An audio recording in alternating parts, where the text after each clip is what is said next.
rivals to climb down and reach Mount Kenya, northern Kenya, and parts of western Kenya largely calm. That's the picture yesterday. But again, on page 8, by the way, read that story. It's a special coverage that has entirely taken the entire of the newspaper. That is on pages 2, 3, 4, 5, 6, 7, and 8 of the Standard. All right. Now, page 8 then of the Standard as well. This is exactly what RUTO is saying. We will protect lives and property. Read that story on page 8. And it looks as if there's one embattled CS in the government. That is Moses Kuria. Top US trade official snaps Kuria again.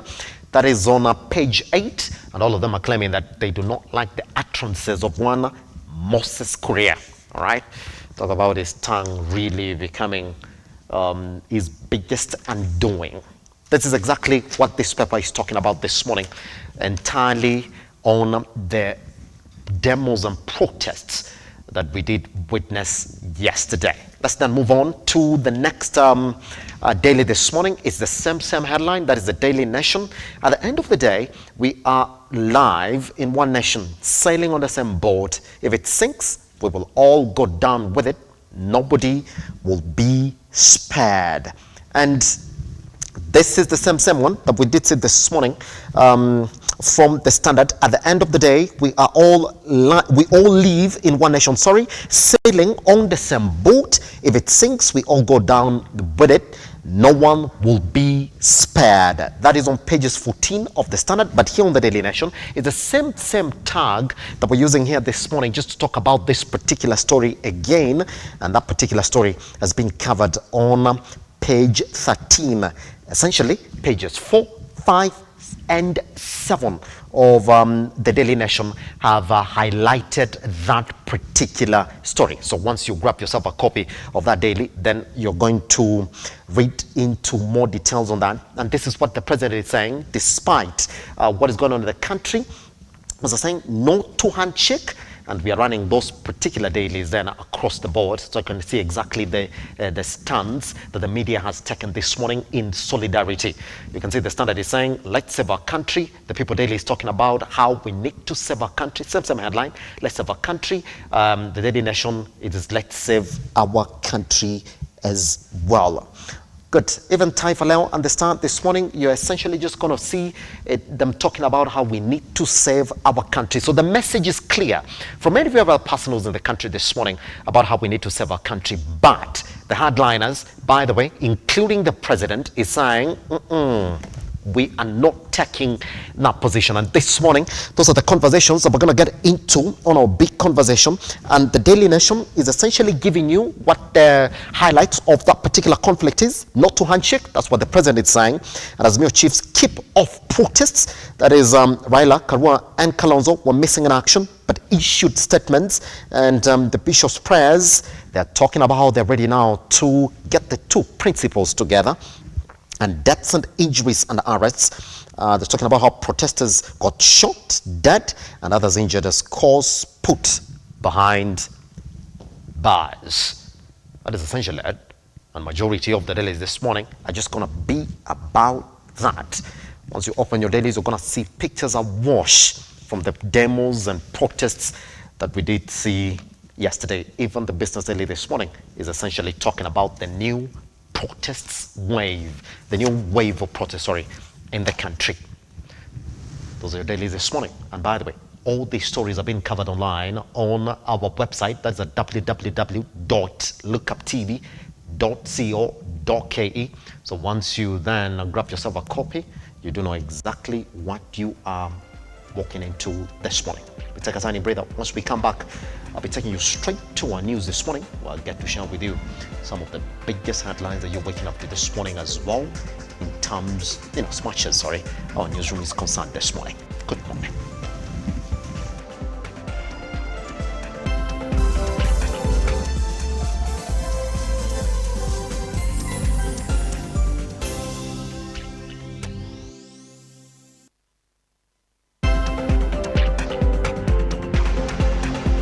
Well, let's start out with sports this morning. Tanzanian sensational boxer Karim Mutukazi commonly known as Mandonga, has arrived in the country ahead of a rematch against Daniel Wanyoni on a Saturday at the Sarit Center. The two boxers met 6 months after their last fight that saw Mandonga win against Wanyoni. The Tanzanian lightweight boxer has promised his supporters a tantalizing rematch and victory over Wanyoni. Let's take a look at that.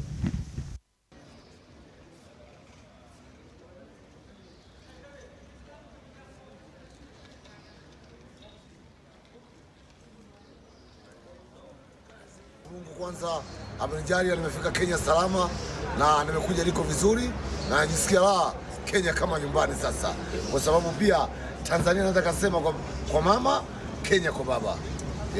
Mimi niko vizuri, tumejiandaa vizuri na nimejipanga vizuri. Kawaida wanasema siku zote, yani ukisema tunaandaa vita basi ujue na wewe ujipange na timu yako. Kwa hiyo mimi na uhakika kabisa kwa uwezo wa Mwenyezi Mungu niko safi, na huyu Wanyoni lazima tumpige tu. Kivovote vile anataka anapigwa, atake anapigwa, kwa sababu tumeletea slogan mpya. Mara kwanza tumeletea sugunyo, sasa hivi tumeletea kuna ngumi imetoka Urusi inaitwa kingugi, kitu kinachosimika huwa akirudi nyuma kinakwenda mbele tu. Lakini yeye kama amejiandaa kwa kazi yake, lazima ipambanie kazi yake. Mimi Mandonga mtu kazi, ni mtu wa kazi tu. Ndio maana nimekuja Kenya na nikijua nimetoka Tanzania, nimekuja kuwakilisha taifa langu. Kwa hiyo akaa akijua, yani mimi akinipiga kama nimempiga, nikimpiga nimempiga tu. Mandonga mtu kazi, ni mtu wa kazi. Kwa hiyo nimekuja kikazi, lazima ijue hii kingugi imetoka Urusi. Haijakuja kutembea bure, imekuja kufanya kazi. Shukuru sana washabiki wa Kenya, wakinipenda sana na mimi nawapenda pia. Kwa hiyo nawakaribisha siku ya tarehe 22, siku ya Jumamosi, waje waangalie burudani. Yani wakaangalia burudani ya aina mbili. Wakiona Mandonga amepigwa wasife moyo, ni michezo ilivyo. Na wakiona Mandonga ameletea zawadi tena kwa mara nyingine, wafurahie zaidi. Kwa hiyo naomba washabiki wangu waje kwa wingi na wahi mapema, wakate tiketi mapema ili waje kushuhudia burudani. Kipigo cha paka mwizi aende kukutana nacho Wanyoni. Kipigo kitamuhusu tu. Yeye arukeruke afanye nini? Mimi nimeshachukua mpaka timu yake. Ile hingo ya Matere nimeshachukua. Namshukuru Mwenyezi Mungu kwamba mpaka sasa nimefika Kenya na nimeweza kupokelewa katika utaratibu mzuri. Naamini kabisa promoter amejiandaa vizuri kutuandalia fight yetu, na promoter yuko sawa katika promo. Kwa hiyo na mimi nazidi kumchangia maoni. Kama hivi nimeshafika bondia, akaa akijua kwamba Mungu amesaidia, yale anayokusudia yametimia. Asa aandae tu mapambano zaidi, aandae promo zaidi, aandae sehemu nzuri za kupimia uzito. Watu washuke, wajue Kenya Mandonga imekuja tena. Kwa mara nyingine tena. 6 bodies have been exhumed from Shakahola forest yesterday, bringing the death toll to 425. In the exercise, 95 people were rescued and 37 others arrested. Coast Regional Commissioner Rhoda Onyancha, while issuing the daily updates, noted that the exhumation exercise has been suspended as the team prepares for autopsy on 87 bodies exhumed in Phase 4.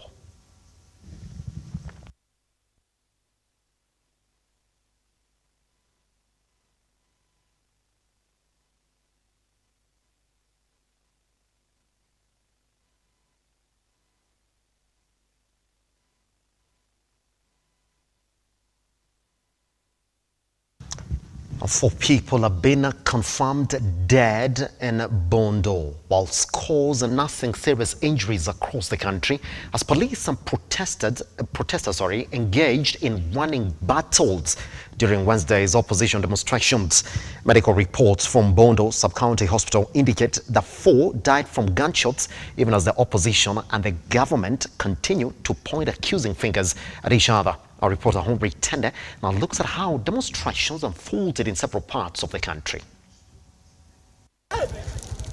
Youth in Bondo closed roads and lit fires in the first day of opposition demonstrations in the country. Reports indicating in the ensuing melee, 4 people had succumbed to gun wounds. Azimio is fighting for the nation peacefully.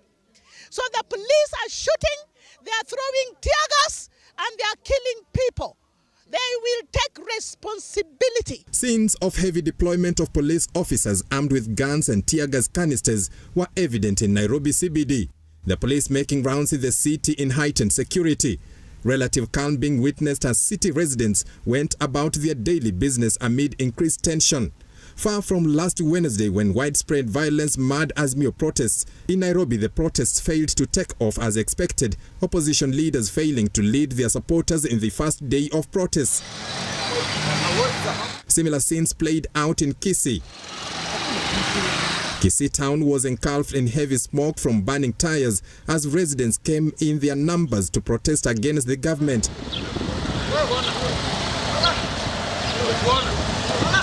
The protests were quickly quelled as police dispersed the crowd and made sure there was no serious destruction of properties. Yale mambo ambayo ya kuleta maandamano alafu watu wanaanza kuchoma barabara na wakiharibu mali ya watu, wakipora biashara za watu, tunakashifu sana. There is no way you can reduce the cost of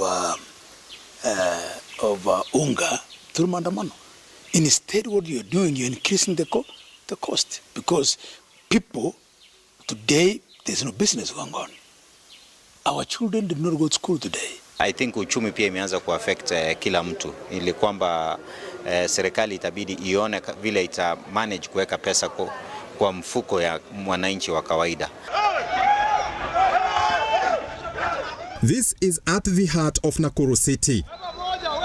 Youth took over the country, albeit momentarily.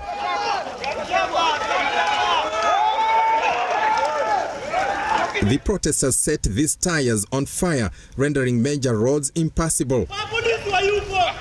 Shortly, police officers swung into action, forcing demonstrators to scamper for safety with tear gas renting the air. Those who were caught in the police dragnet pleading for mercy.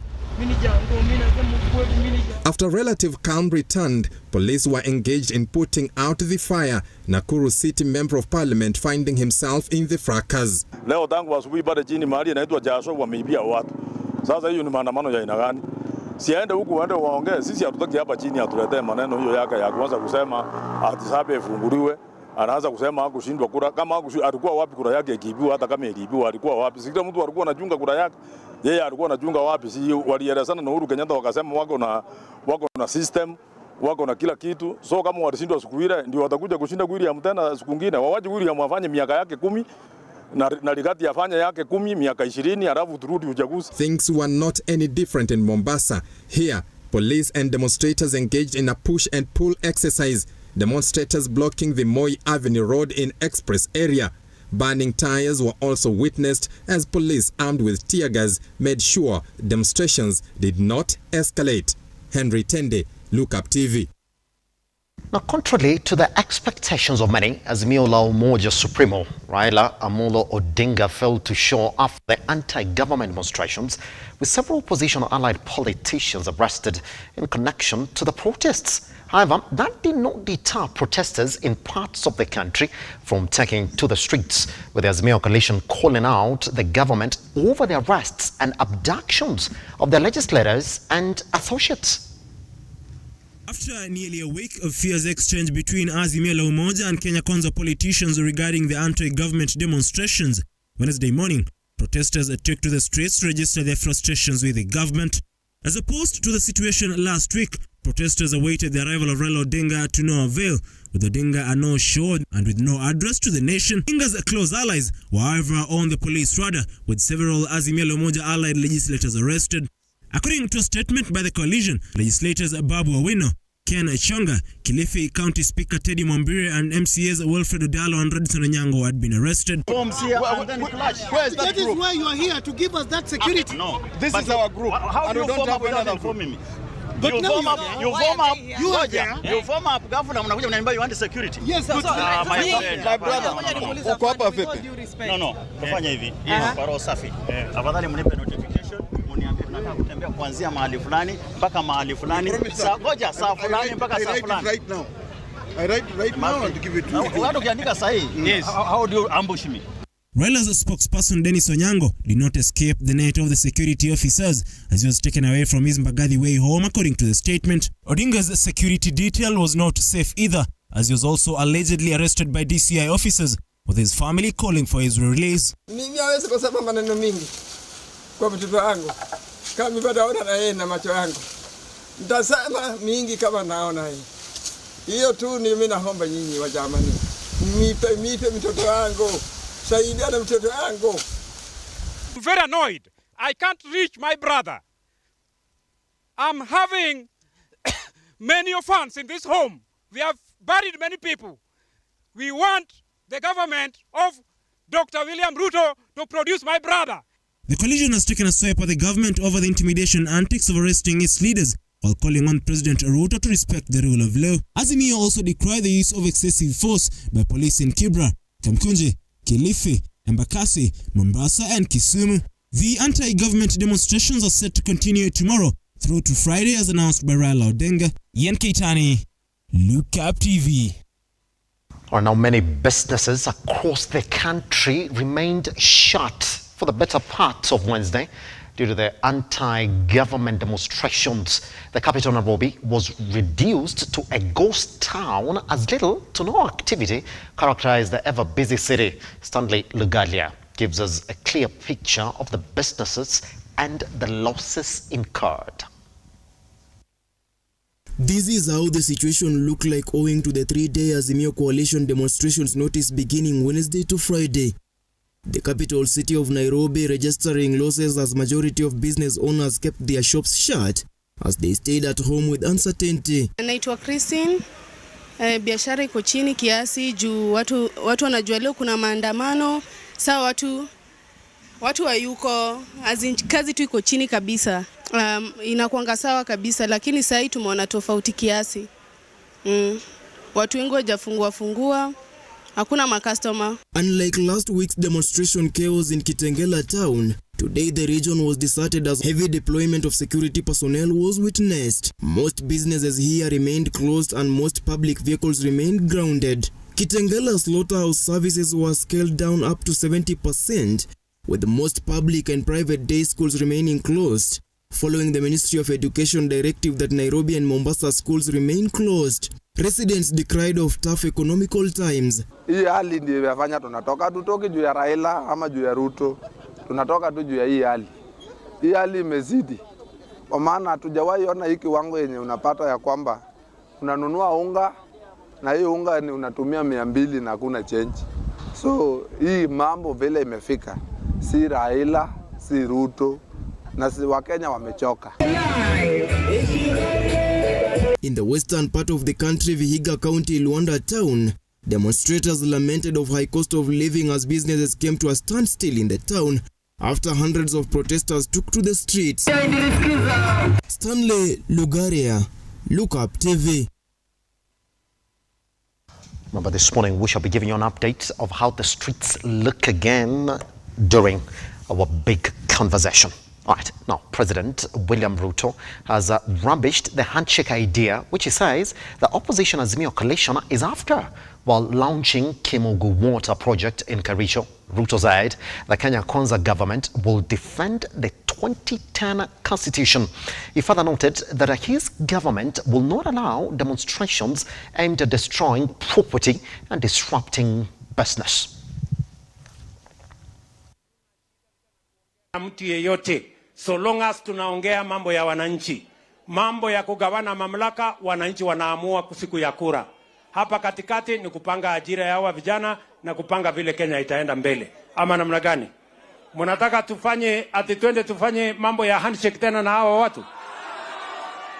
Mumekataa mambo ya handshake? Hebu ni wale wana wanasema hakuna handshake dunia hii. Sasa wawaje kutusumbua, raia wamekataa mambo ya handshake. Na hiyo handshake ilituletea kisirani.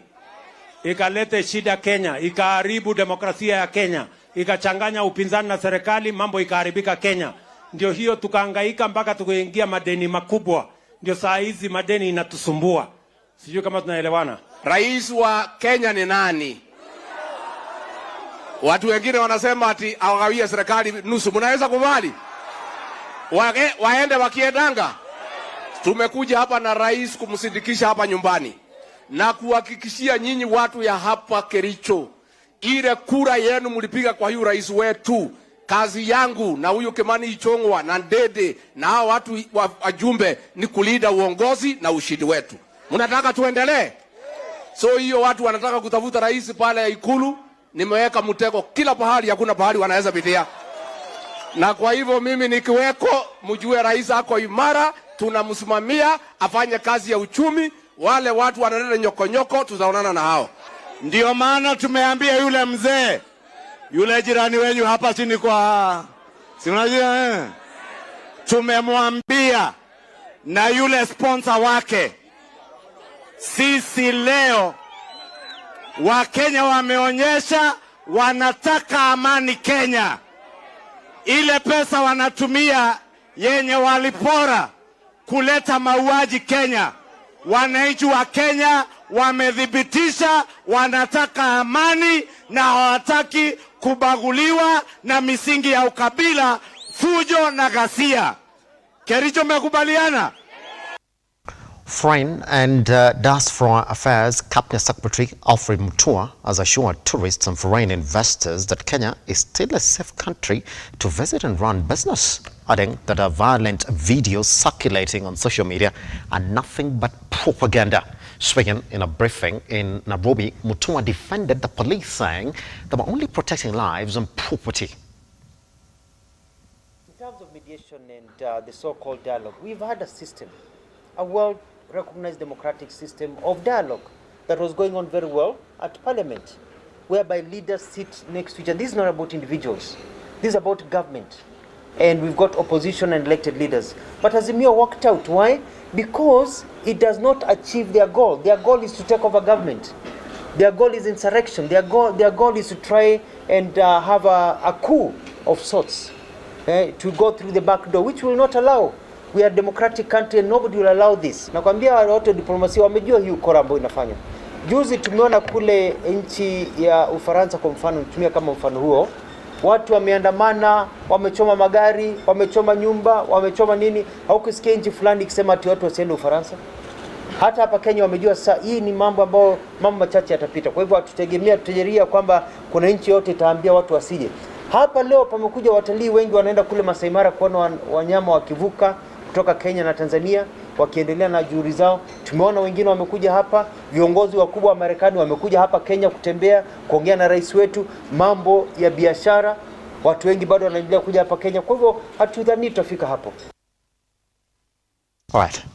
The Council of Preachers and Imams in the coastal region have called on the government and opposition coalition Azimio to dialogue and put the interest of the country first. The leaders noted the coastal region relies heavily on tourism as an economic investment, but is now bearing the brunt of anti-government demos. Let's take a look at that. Hiyo introduction tungefanya hapo mwanzo ndio ama you okay with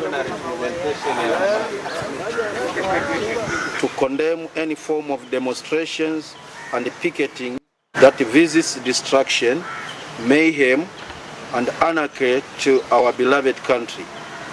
Our constitution is a progressive one and enshrines fundamental freedoms which we must respect.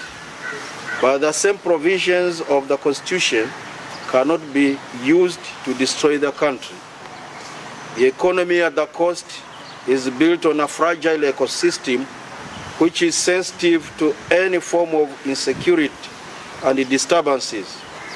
Tourism is our mainstay and very sensitive to insecurity, and the recent spate of demonstrations have portrayed Kenya as an insecure art and war. And right now we are facing huge cancellation of bookings to an industry which was slowly peaking after the pandemic. We want to call the leaders not to introduce destructive behaviors here, to embrace dialogue instead of maandamano.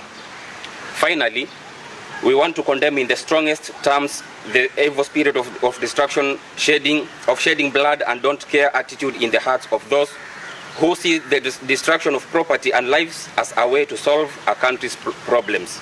Demonstration will not bring the prices of commodities down, but dialogue will. Demonstrations will not bring Kenyans together, but dialogue will. We call upon the youth of this country to desist from being misused by selfish politicians. We also call upon our political leaders to have Kenya and Kenyans in their hearts by embracing and accepting the call for dialogue.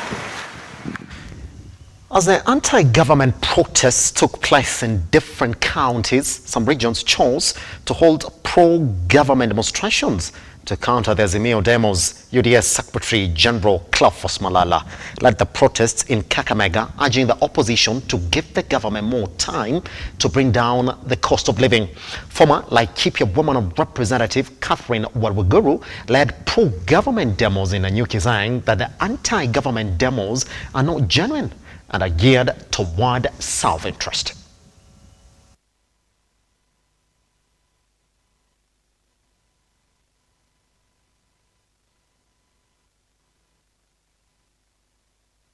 Tunajua vizuri sana maandamano iko katika sheria, na maandamano ambayo iko katika sheria ni maandamano ya utulivu, maandamano ya amani. Sisi hatukatai mtu yote kufanya maandamano, lakini kuharibu biashara za watu, kupiga watoto wakienda shuleni, kuumiza wamama na kuua vijana wetu, sisi tumesema hiyo haitafanyika hapa Kakamega. Sisi hapa tunataka amani, tunataka watu waendelee na kazi yao. Tunataka town yetu ya Kakamega hii, zile miradi ambazo zimeanza hapa za kuunda barabara hizo zisichomwe. Mambo ya sisi kuunda barabara na watu wanaanza kuchoma barabara ni kuharibu town yetu. Jambo la pili, mimi ningependa kuomba viongozi wa upinzani, tafadhali wapatie rais nafasi ya afanye kazi yake. Yeye ameingia juzi katika ofisi, apewe nafasi afanye kazi yake kama rais wa Jamhuri ya Kenya. Mambo ya kumtisha kwamba mnataka kuleta maandamano ndio mpate handshake. Watu wa Kakamega wamesema hawataki maneno ya handshake, wanataka serikali ifanye kazi, iwatumikie, ilete bidhaa ikuwe chini, tuhakikishe kwamba kila kitu ambaye tuliagiza watu wakati wa campaign imefanyika. So mimi ningependa kuomba watu wangu wa Kakamega leo, tafadhali tuchunge mali yetu sisi wenyewe. Now we want to tell you there is no single nation that was built by people demonstrating, picketing, and acts of hooliganism in the streets. It will take a man or a woman to build up a vision. Ajiri watoto wetu ndio kaunti yetu ya Laikipia iweze kuendelea. Na kwa hivyo tunamwambia Rais William Ruto hapa Kiaka, hapa Nanyuki na Laikipia mzima, tuko nyuma ya serikali yako. Kaa gangare, hawa wamama ndio walikupea kura, hawa vijana ndio walikupa kura, na mzee wa kitendawili asikusumbue hata dakika moja. Wanatishia watu hapa ati siji, oh we are writing to Hague, we are writing to international community, you are calling upon embassies to help you. I want to ask the Azimio people, when last did you invite the church, the clergy, our men and women, our businesses, our industries? When did you invite them to have a conversation in regards to their economy and the status of economy in this country? Taongea kinaganaga leo. Hiyo jakarada yao ni upuzi hapa ndio kusema. Marina ndio kusema hapa. Hii ndio headquarter ya Kenya. Ikuja line ina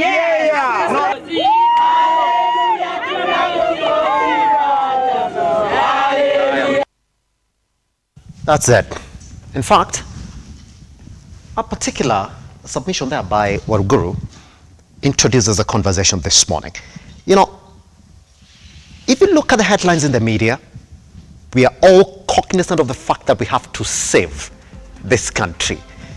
But then, let me tell you the message from DP. In fact, he used a word which I don't know whether it's okay for us to use it on a morning show. It is nyoko nyoko. It's in our bulletin this morning, and we're going to run it again. What is the message from the president? We already know what it is, and we are getting ready then to talk about that particular conversation this morning. Join us online at Lookuptv across all your social media platforms. The hashtag is The Morning Drift. Let's all ask that question. Who and how do we save this country once we come back?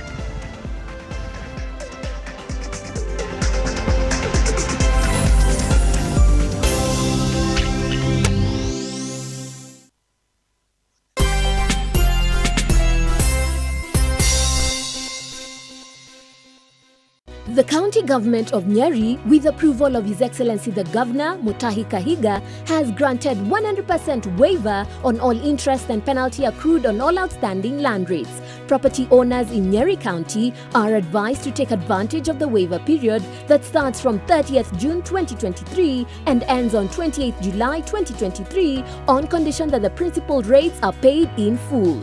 Property owners are advised to obtain invoices from the Sub-County Revenue Office where the property is located and make payment by depositing cash or banker's check to a bank account. Take notice that once the waiver period lapses, the county government will institute all necessary measures to recover any unpaid rates and penalties, including repossessing the property.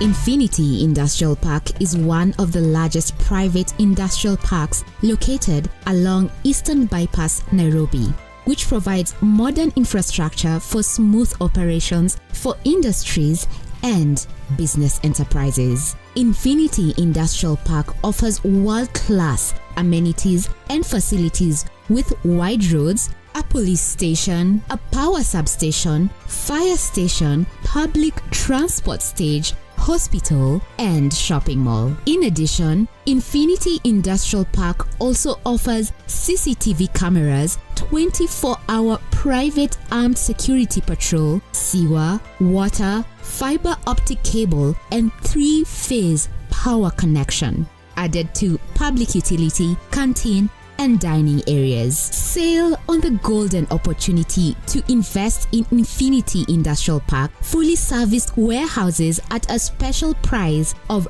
3,569 Kenyan shillings per square foot. For more inquiries, visit our website infinityindustrialpark.com.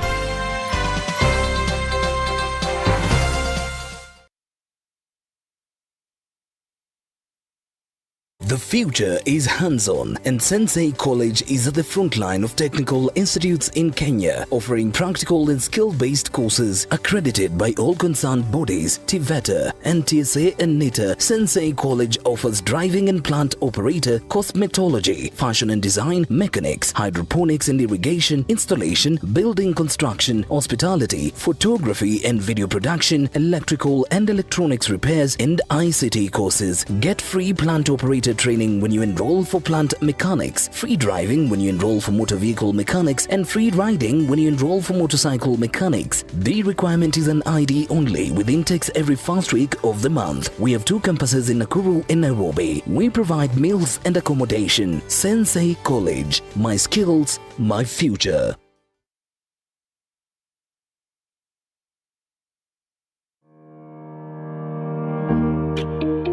Hi, and welcome to Tujenge Home.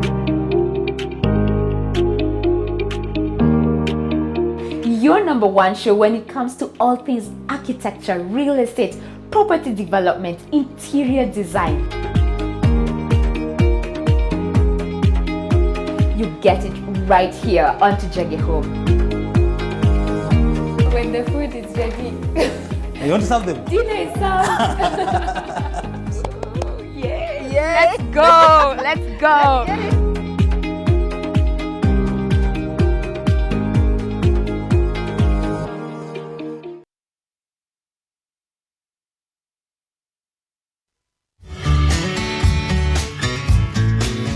And let me tell you, from the floor of the studio, we are blessed, we are graced, we have dear servants of the Lord who are here together with us. On my very right hand, I have a wonderful guest all the way from Poland, Europe.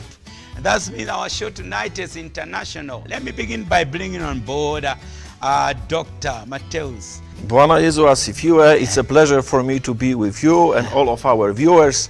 And next to him, we have Pastor John Tanui. I minister with Revival Sanctuary of Glory.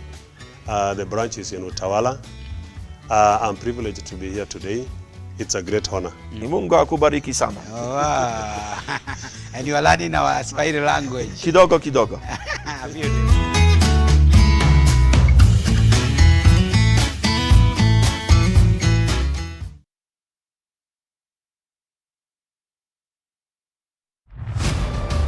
As the night falls, we come to life to bring you a comprehensive broadcast from the numerous events happening across our 47 counties. When it breaks, it matters, and each story is important.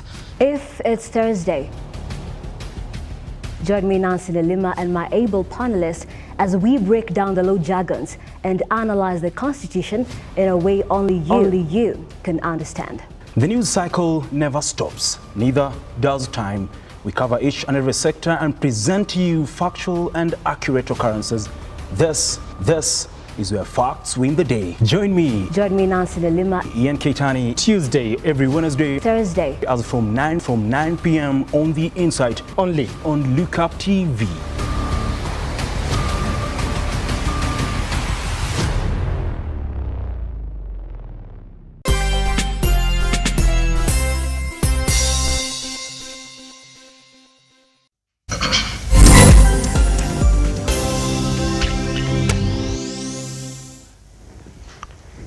The better way to introduce our conversation this morning would be to listen to the messaging that has come from the man who the entire country is looking at this morning.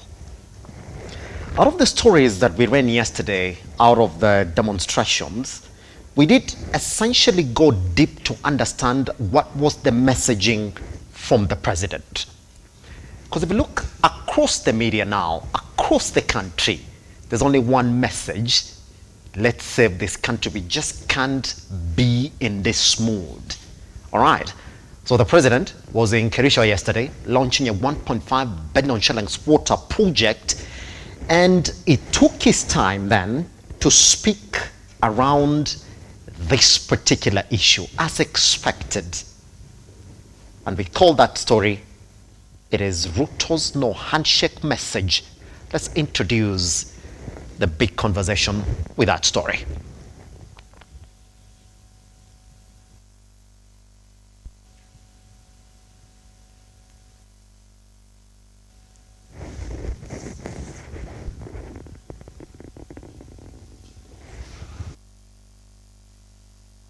As we wait for that story to be ready this morning, let me introduce the gentlemen who are waiting for us, who will be joining us in the studio this morning to have that conversation. Start with Dr. Mwangi. How are you doing?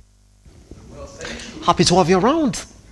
Good to be back. Also, if you look at the message in the media this morning, I'm going to give you just 10 seconds to introduce like that. We all decided to go with one headline: let's save this country. Is that the feeling in the country today? Just 10 seconds, I introduce the rest of the gentlemen. Thank you very much.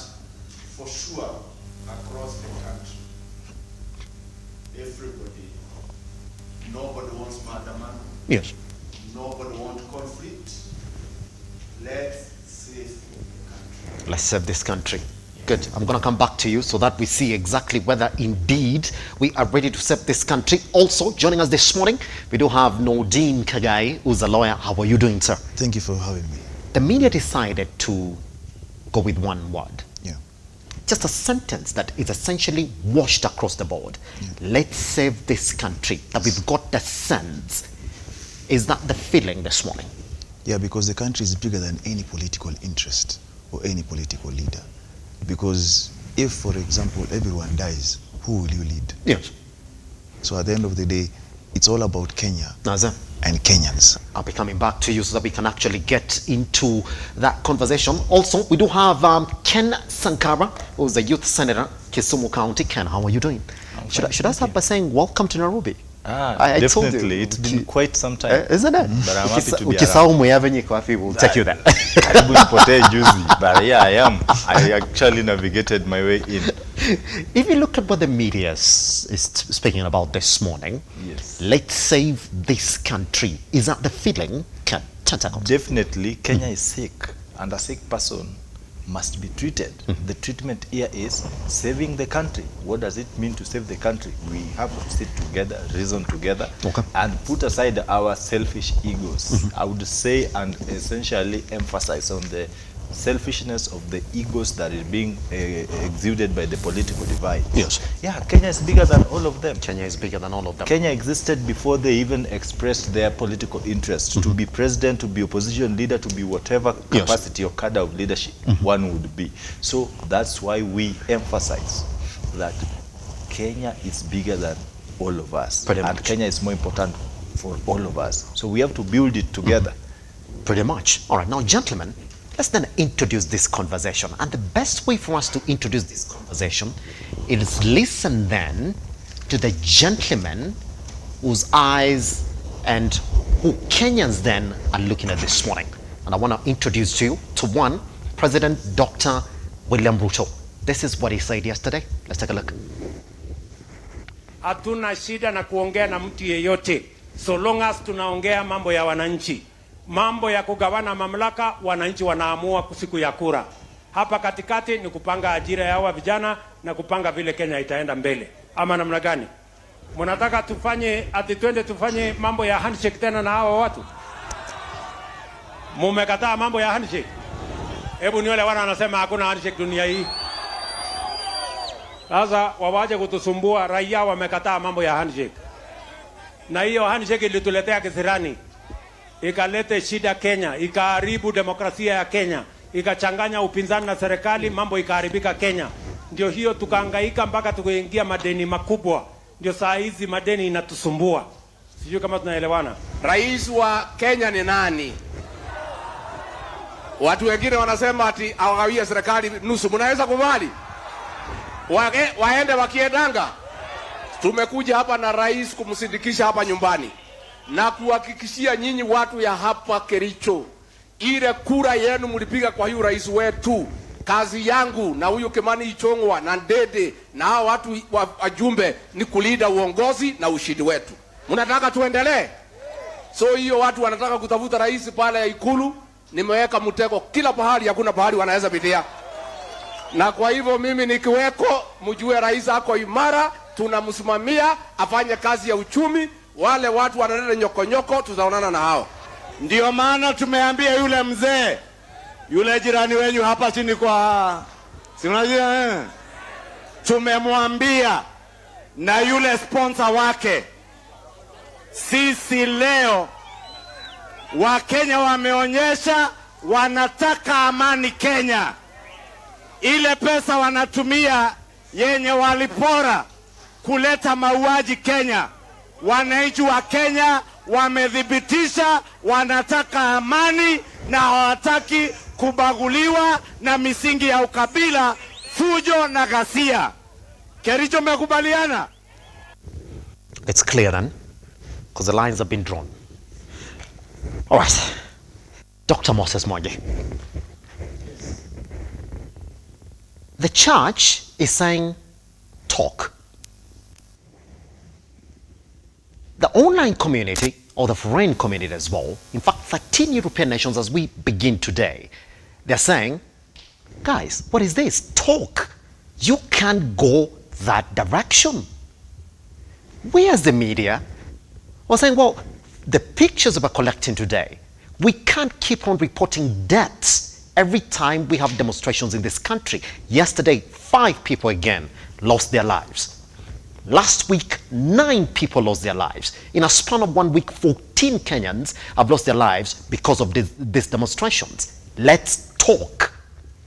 Well, the president got an opportunity yesterday to speak, and he asked Kenyans, do you want a handshake? Well, he got the response and then said, and I'm quoting him, Kenyans have said no to a handshake. Dr. Mwangi, let's begin from there. Have Kenyans said no to a handshake?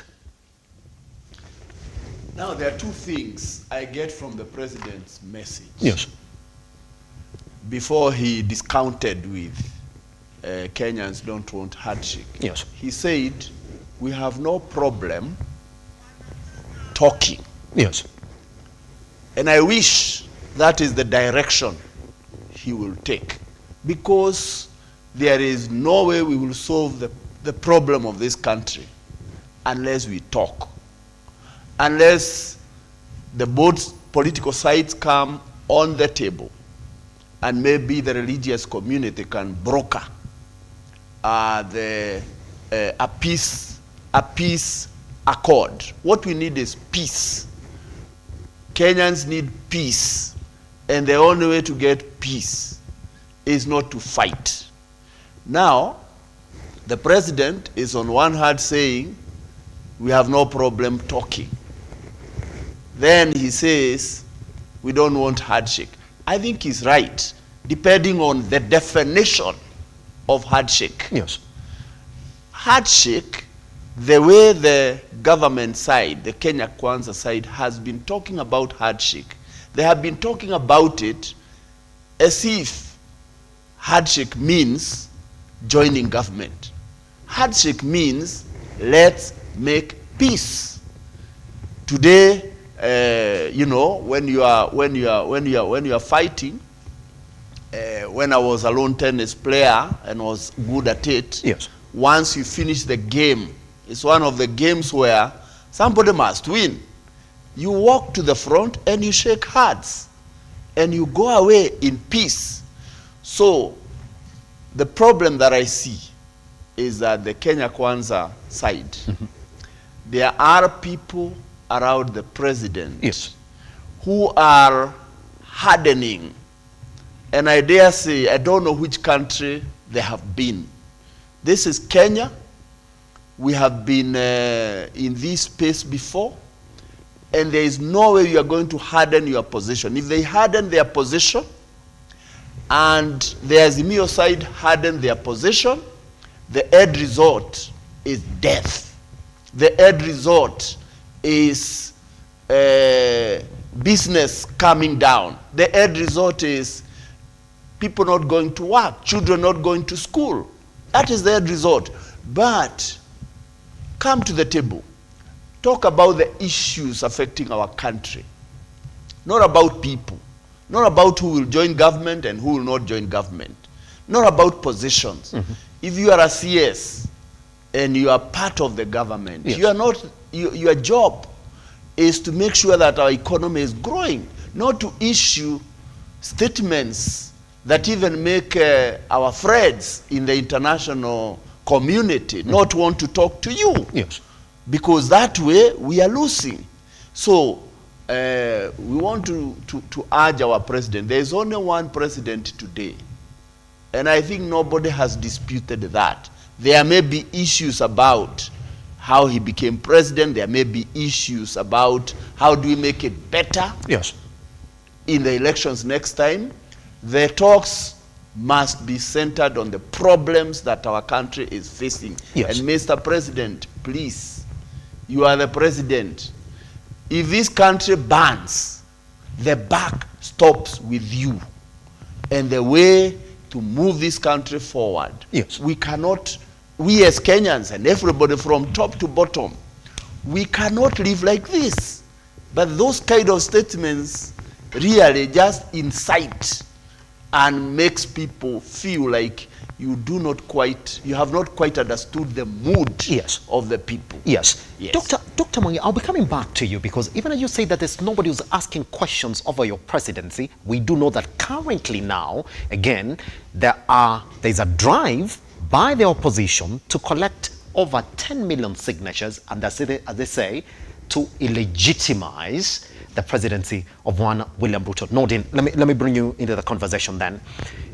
Is that the correct response you would have wished from the President of the Republic of Kenya at a time when every other thing in the country yesterday was at a standstill, and Kenyans, 5 of them, lost their lives because of demos in the country? You know, when the president spoke, yes, I was keenly listening to what he said, and I switched off immediately after he said the handshake story. You see, if he left his story at "I'm ready to talk," that is all Kenyans want to hear. Whatever his deputy spoke is really not what people want to hear. And it's very unfortunate to have a deputy president say their role as deputy president and MPs is to concentrate and protect their victory. So you ask yourself, don't they understand the functions of the offices they occupy? You have an entire member of parliament there, the majority leader, who doesn't understand that his duty is to oversight, legislate, and represent. In as much as he's in Kenya Kwanza, he has an oversight duty over the same Kenya Kwanza that he is the majority leader. That is very unfortunate, a very unfortunate statement. Because at the end of the day, this chest thumping doesn't help anyone. Yes, at the heat of the moment, was it right for them to say that? It wasn't. The heat of the moment. It wasn't, because you see, so many things are happening. Number one, the children didn't go to school yesterday. And those same children are meant to have exams with those who were in school yesterday. Yes. You get me? People haven't opened their businesses.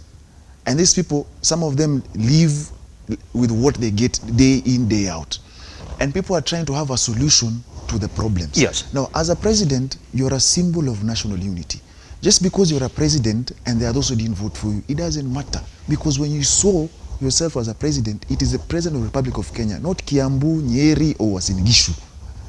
Those who are seen or purported, you see, the people can never be in opposition. That's what people don't understand. There is no people in opposition and those in government. That is why you hear the majority leader saying, "Oyo mtu wenyu jirani wa hapa." It is very unfortunate. Mtu wenyu isn't he a Kenyan?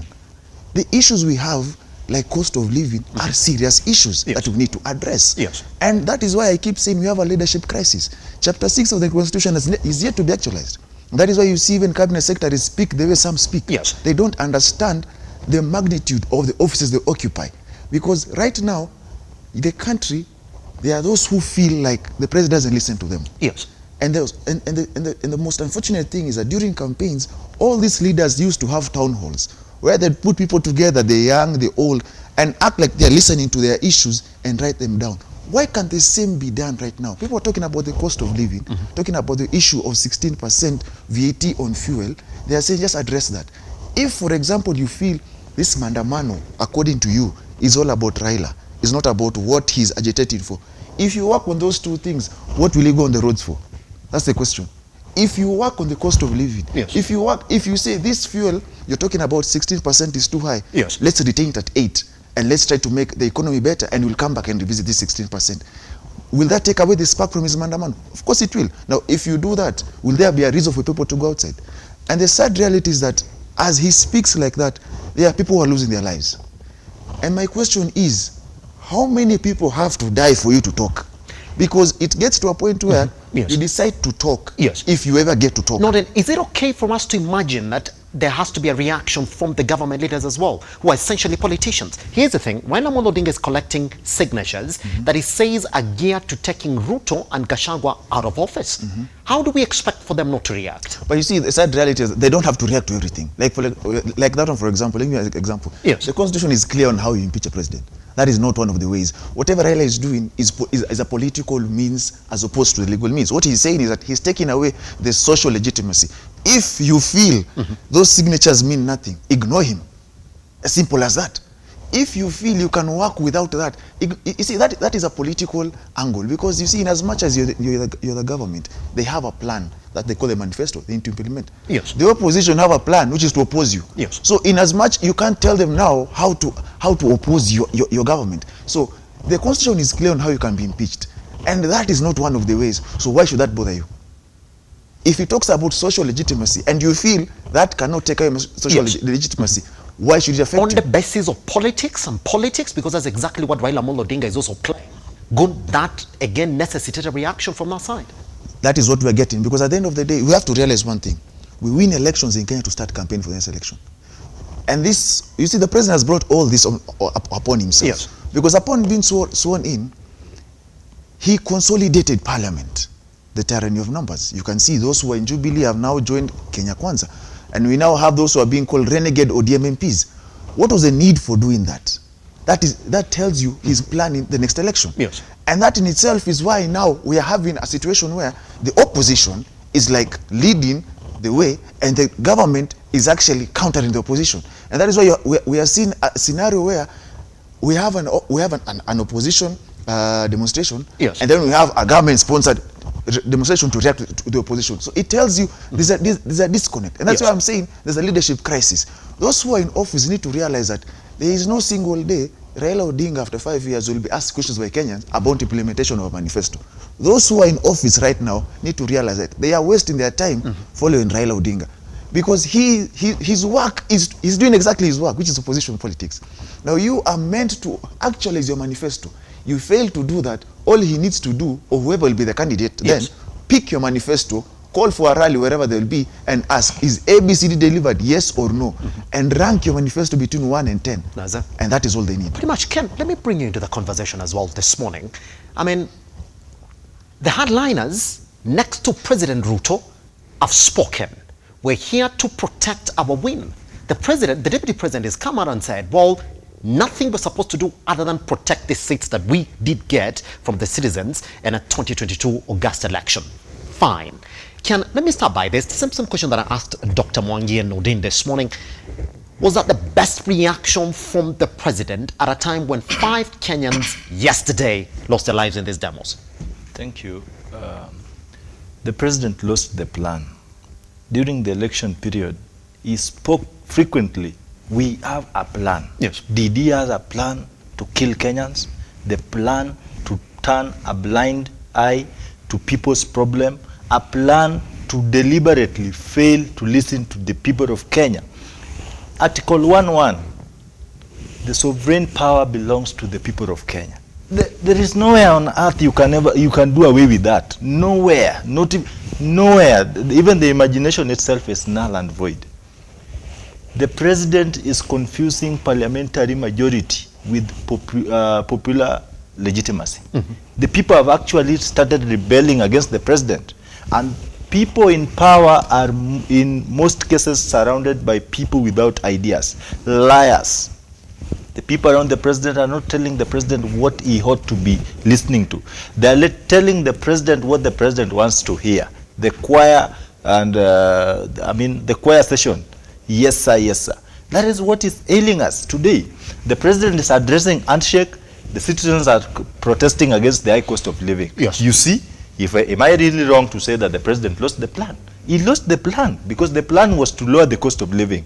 The president, in most instances, tweeted. I even retrieved a tweet from the president dated, I think, 14th July last year, where he eloquently spoke about the high cost of living.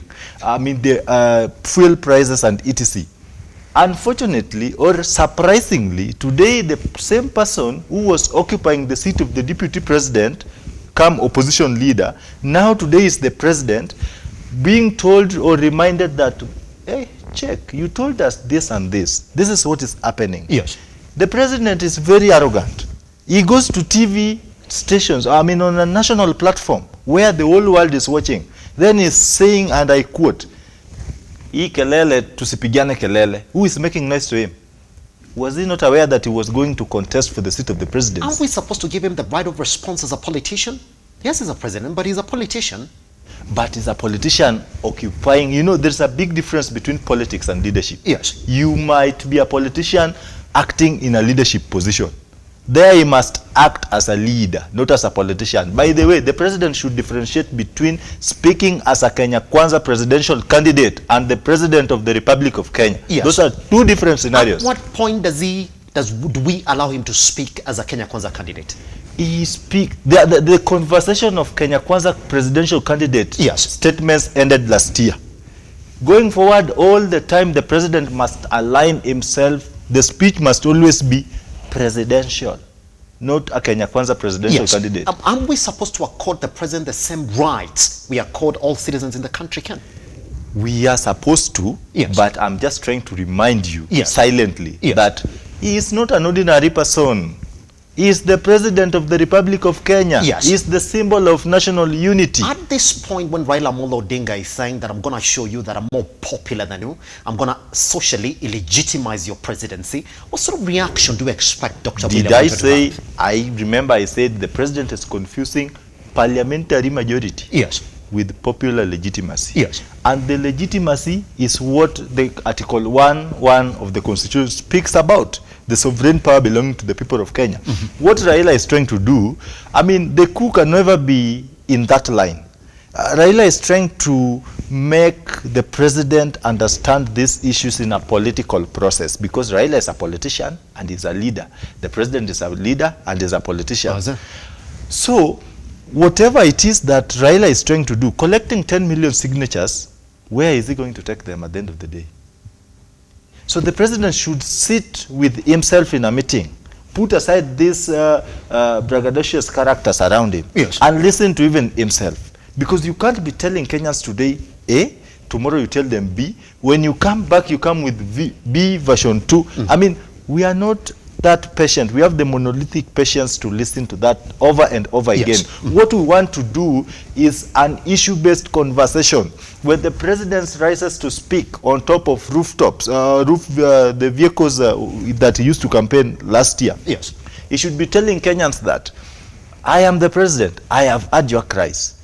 We are going to sit down and look into these issues carefully, critically, as a leadership that is focused to building this nation. You know what? Kenya has been hailed as an island of peace amidst a turbulent sea. That do not necessarily mean that we can't succumb to that. Pretty much. Uganda, Uganda, Rwanda, South Sudan, Eritrea, Ethiopia, Somalia, all these countries are bordering us. Ours might even be worse because we are going to act out of experience, out of interest, out of agitation. The president is thinking that the State House is far from the people. No, this is not a coup. If the people were preparing for a coup, they would be walking right to State House. But the president has never seen someone around State House. People are just in town. The Police Act is actually not even, I mean, I don't know, the Kiganjo training should be disbanded because the people under International Convention on Human Rights and locally, we have that right to be together, to speak together and present petitions. But this is what is not happening. I'm speaking about this because the people have been dying daily and the president is coming to tell us that munataka handshake ama mutaki handshake. We are not after handshake. Pretty much. Ken, just Dr. Mwangi, you only have 15 seconds because I want to return from this break with you as well. Just 15 seconds. Respond to this. We go on a break. I'm not going to talk after you're done with your response. Actually, 10 seconds. The president showed us something yesterday. I'm going to present an image of a working nation, so I'm going to go on work. He went and implemented a go. To implement the project is good. The project, I hope it's the project which is already on.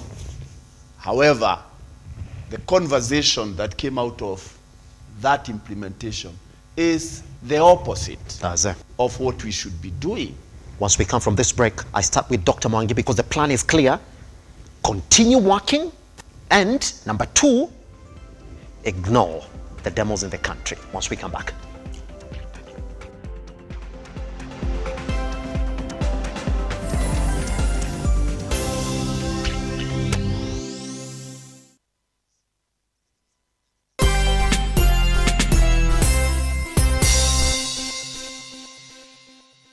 Are you a junior secondary school, a college, a TVET institution or a university and you want to advertise your intake? Book now and advertise with us today on both Lookuptv and all our digital platforms. Call us today on 011 0430 158, 011 0430 158 or email us on sales@lookuptv.co.ke.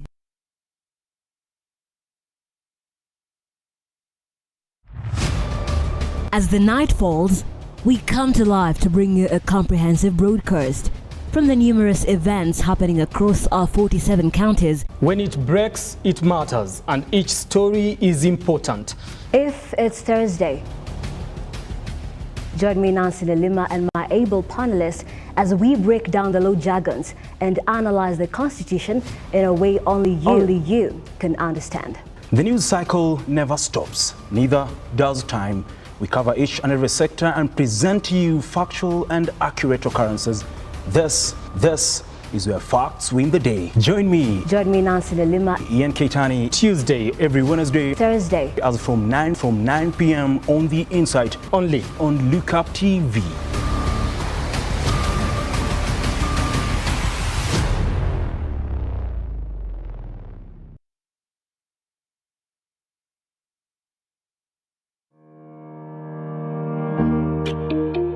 Hi, and welcome to Tujenge Home. Your number one show when it comes to all things architecture, real estate, property development, interior design. You get it right here on Tujenge Home. When the food is ready. You want to serve them? Dinner is served. Yeah. Let's go. Let's go.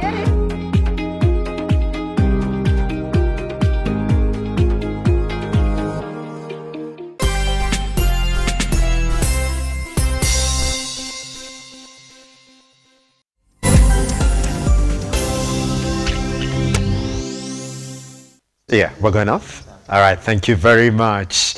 The conversation essentially is going on at the background. And thank you very much for joining us on Lookuptv across all your social media platforms. Let's continue with the conversation. Dr. Mwangi, you gave me your 10 seconds of thought as we went for a break. That now the idea from the government is clear. And I'm going to look at the second story that we have this morning on the arrests that we did see the day before yesterday and yesterday as well. We do have reports that 300 demonstrators have already been arrested, ready to be arraigned in court. Good. Now, let's come back to the question that I asked you before we went on a break. Dr. Mwangi, here it is. The idea now is clear. And I think they want to drive the country that direction as the government. Number one, continue implementing your projects. Close your eyes to demonstrations in the country. That's why the president yesterday, against all odds in the country, went to Kericho and implemented a 1.5 billion water project to continue delivering his promises to the people of Kenya. Number two as well, organize counter demonstrations in the country. I'm going to look at exactly that story for the sake of our audience this morning as well. And number three now, Dr. Mwangi, resist those demonstrations by whatever force imaginable. Yesterday, 5 Kenyans lost their lives out of those demonstrations, and 300 demonstrators already arrested and waiting to be arraigned in court. It looks as if, for them, they have a plan, Dr. Mwangi, and that is it.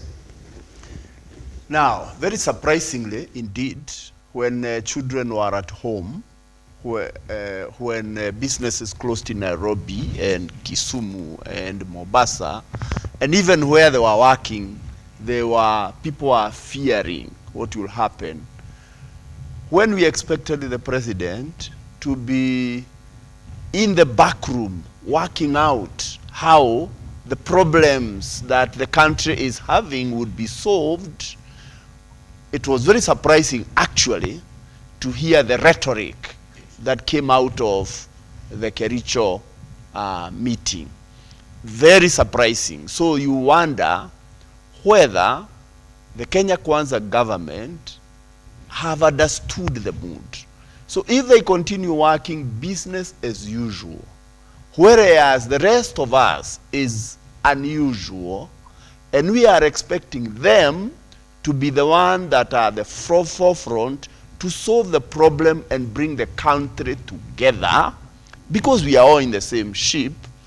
If a part of the ship, like the Kenya Kwanza are doing, to say we continue with work as usual, and we are all in the same ship, so they are working on that side.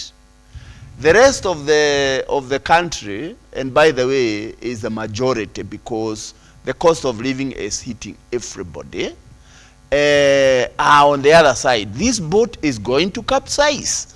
It's just a matter of time. And as a strategy, I am not sure that the government should be asking their supporters to go and protest. Because when they say go and resist the protests of Azimio, what are they saying? Let's go to war. So the Kenya Kwanza government is beating drums of war and creating propaganda around handshake and other things, instead of facing the real problem. Now, if the president, the deputy president, the majority leader, the people who we are expecting to solve the problem of the country or to lead in creating a peaceful country socially, politically, so that the economy can begin to come. If they decide to play politics, the Kenya Kwanza politics, the politics that should have ended with the elections last year. Because this president was deputy president last time. But the last 5 years of the Jubilee presidency, he was out in the field campaigning to be president. Now he is president. He must remember that the scene has changed. He doesn't need to campaign now to become president the way he campaigned in the 5 years of the Jubilee administration, out there opposing and looking forward to be president. Now he is president. Yes. He must. What kind of politics, Dr. Mark, is a president supposed to play? At the present time, the president is supposed to bring the country together. He is supposed to be listening to what the country is saying from both sides of the political divide. Is it bringing the country together in these two ways, Dr. Mwangi? I am going to continue implementing my projects, my promises. I'm going to try as much as possible and ignore the noise, because whatever it is that I'm implementing right now is what I promised you during my campaigns. Well, he's being divisive. By doing that, he's being divisive. He is talking to himself. He's talking to his sycophants. Good, let me call them that. Could that not be changing the plan if now he said, well, let me just put aside my plan a little bit and listen to the opposition side? Not listen to the opposition side. Listen to Kenyans. Mm-hmm. At the moment, we have one country. The elections are far down the road. We should be saying whether there are people who voted in the opposition and there are people who voted in his favor. They are all in Kenya. We are all in one boat. There is one president. Of course, the opposition, just like he was, quote unquote, in the last 5 years, looking forward to be president in the future, and so he spent his time campaigning. The opposition, that is their responsibility and their right to do so. But as the president, bring the country together. But if you listen to the messaging of the Kenya Kwanza side, Dr. Mwangi, take a minute so that I can also engage Nodine on this. Is saying the problem here is not Kenyans. It is one Kenyan who has decided, because he enjoys popular majority in the country, to galvanize Kenyans against my government. So in his idea is like, if I eliminate that problem, I'm going to be fine. The country is just going to start running. If anything, because you are right about that analysis, that is what is driving the back room that they sit. Instead of thinking about Kenyans, they are thinking about one man. That's saying one man who enjoys popular majority. He enjoys a following. You know, Kenya, for the last so many elections, is half-half. And if anything, if he continues with that direction, I can guarantee you he's making Raila Odinga more popular than he has been. Pretty much. No, then, just before I jump in, because I'm also looking at that particular question of where the problem is. Because if you look at the way they're reacting, they know very well the problem is not these Kenyans are going to the street. They're convinced now, because if you look at their plan, it's essentially that. They're like, well, our problem is not these Kenyans who are going to the street. It's this one man who's telling, and two, by the way, now they're saying there are two men in this country who are funding the demos in the country. Guess what they did? They started arresting the figures within those demos, and that's why I was asked yesterday, why is Kalonzo Musyoka, why is Raila Amolo Odinga, why is Martha Karua, where the likes of Babu Owino was supposed to spearhead the demo as promised last week? Okay, so we did that story then, as Ian Kitani is questioning this morning, where were they? And yes, we found the answer. Let's look at the arrest that happened yesterday. Fierce exchange between Azimio La Umoja and Kenya Kwanza politicians regarding the anti-government demonstrations. Wednesday morning, protesters took to the streets to register their frustrations with the government. As opposed to the situation last week, protesters awaited the arrival of Raila Odinga to no avail, with Odinga a no-show and with no address to the nation. Odinga's close allies were however on the police radar, with several Azimio La Umoja allied legislators arrested. According to a statement by the coalition, legislators Babu Owino, Ken Chonga, Kilifi County Speaker Teddy Mwambire and MCAs Wilfred Odalo and Radisson Onyango had been arrested. That is why you are here, to give us that security. No, this is our group. How do you form up without informing me? But you now form up, you are there. You form up, governor, mnakuja mnaniambia you want security. Yes, my brother. Uko hapa vipi? No, tufanye hivi. Kwa roho safi. Afadhali mnipe notification, mniambie tunataka kutembea kuanzia mahali fulani mpaka mahali fulani. Ngoja saa fulani mpaka saa fulani. Right now. I write right now and give it to you. Watu kiandika sahihi. Yes. How do you ambush me? Raila's spokesperson Dennis Onyango did not escape the net of the security officers as he was taken away from his Mbagathi way home, according to the statement. Odinga's security detail was not safe either, as he was also allegedly arrested by DCI officers, with his family calling for his release. Mimi hawezi kusema maneno mingi kwa mtoto wangu. Kama bado na yeye na macho yangu. Nitasema mingi kama naona hii. Hiyo tu ni mimi naomba nyinyi wa jamani. Mipe mtoto wangu. I'm very annoyed. I can't reach my brother. I'm having many orphans in this home. We have buried many people. We want the government of Dr. William RUTO to produce my brother.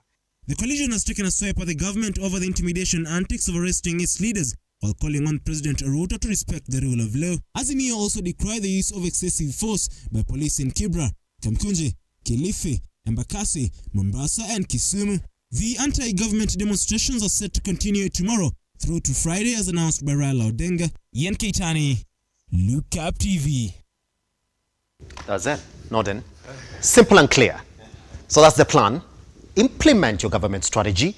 The best way to deal with demos in the country is stop the key figures in that drive. One, Raila Odinga.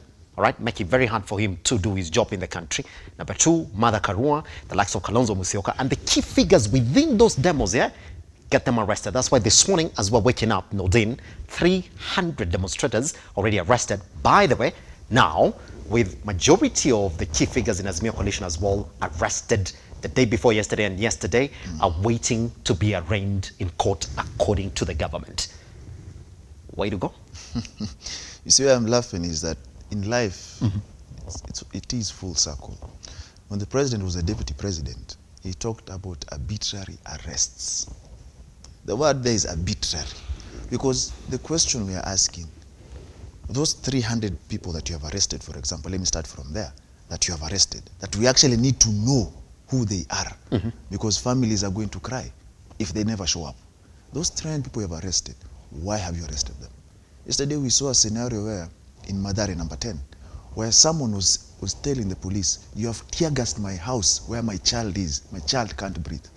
A police officer in plain clothes, acting as a journalist, turned back, grabbed him and ran with him. So for him, why did you arrest him? That is number one, as you produce him to court. Number two, Babu Owino was arrested in JKI, and we are being told he's in Mwea jurisdiction. Why is he in Mwea? Why has he been taken there? And the rest have been arrested. Raila Odinga's aide has been arrested. So the question is, why have they been arrested? And the rationale for arrest is for production in court, and you're going to charge them with something. I've seen Danstan Omar is going to file a habeas corpus application for them to be produced in court. Yes. Now the question we're asking, does the arrest solve the issue? You see, you talked about, I'll ignore the noise and I'll work. That is the proverbial ostrich. Bury your head in the sand and the danger will go away. You see, the problem the president isn't tackling is one. His problem is not Raila Odinga. His problem is cost of living. That is the problem. And Raila Odinga... At what point? And let me just finish this. Yes. And yes. Raila Odinga is a politician and mischievous, and will use that cost of living to make you feel like the way the president is feeling right now. So if at all you want to deal, let me put it in quotes, with Raila Odinga as he puts it, Raila Odinga is a problem. Just deal with the issues the people are crying about, the cost of living. Then that will negate whatever Raila Odinga is doing. But if you focus on Raila Odinga, the cost of living remains the same. So what are you tackling? Yes. You can arrest all of them. Does that bring down the cost of fuel? Will it bring down the cost of living? Will the people still be agitated? Yes. You see, the same people who launched a project there in Kericho are not aliens. They suffer the same way you and I are going to suffer. They buy things the same way. The same taxes are actually applied upon them. The sad reality I saw yesterday is one, and this is why I say we have a leadership crisis in this country. You cannot organize fellow Kenyans to attack fellow Kenyans. Where do you draw a line? So you see, as Kenyans, elections ended. This issue of Azimio Kenya Kwanza is dusted. Yes. Because at the end of the day, we are all Kenyans. So you cannot then divide Kenyans. Yes. These are Azimio Kenyans. When they demonstrate, so tackle them. We'll send our KK Kenyans to deal with that. Is the wrong message you're sending. Because once you do that, two things will happen. These camps will arm themselves, be it with pangas or whatever they'll get. And then we'll have a crisis where people will attack one another. So which country is led by killing people? Yes. And how many people will die for the issues to be solved? When you look at these particular demos, Nordin, at what point did they start getting properly organized in the country? You would go back up to Wednesday last week when we saw the mother of demonstrations in the country. In fact, even bigger than we did see yesterday. Then they say, well, who is calling for these demos and who's leading these demos? According to them, you stop Raila Amolo Odinga and now Uhuru Muigai Kenyatta from actuating their plan, then the demos in the country end. And the government, they keep on saying, give us time. We are going to sort out this cost of living. We can do it now. You see, what is funny is that the former president, if at all is sponsoring, the immunity he had as a president is not there anymore. Yes. If you have evidence that he's sponsoring violence and not peaceful demonstrations, charge him. That's what a serious government would do. Charge him if at all there's serious evidence that he is funding, and I'm saying funding violence, not displaying politics. Yes. And so, if at all he is not, then why are you playing politics? You see, their communication is still campaign-ended rhetoric communication, and that's not what we need. They need to realize that they are on the seat. Yes. 5 years from now, nobody will ask Uhuru a question. Yes. The questions will be upon the president. And the sad reality is that until they realize that they are now sitting on the seat, they are governing. I hate the word rule. Let me use governing. They are governing. Those who gave them the mandate, yes, be it some say it is not the correct mandate, yes, that is water under the bridge. Those who gave them the mandate will question their mandate 5 years from now. And we are 4 years into it. Yes. Now the challenge we have that they don't understand is that this boogeyman that they have, that is Uhuru Kenyatta and Raila Odinga, will one day, you see, there's something Musalia said, and I like, and I think he should say that to them when they're having a private conversation. The blame game currency will expire sooner than later. This issue of deflection, a question on accountability, Uhuru Kenyatta. Yes. We saw it with Trump. Any accountability question, Obama. Anything, Obama. Where is Trump right now? At the end of the day, this blame game of Uhuru Kenyatta, yes, will have to come to an end. And people will have to take up action. Yes, take a minute. It's a good thing that we're speaking to a lawyer this morning. But take a minute to respond to this question. That indeed in some scenarios, you might be well convinced and you know that somebody somewhere is funding the demonstrations in the country, but then you fail to attach him to the demonstrations in the country or to the funding process in the country just because that man is cunning enough. What do you do in that scenario? There's nothing like cunning enough, because I have heard I think it's Nelson Koech. Yes. I think he chairs the security committee in parliament. Yes. He has said that they have evidence and intelligence that the president, and you see, for them to come out and say, because whatever president says, he receives intelligence. The fact that they have said they have information and evidence and intelligence that the former president is sponsoring the violence. Yes. Why can't they then take action unless it is a political message? And the question is, why do these statements about the former president, why are they said in Mount Kenya?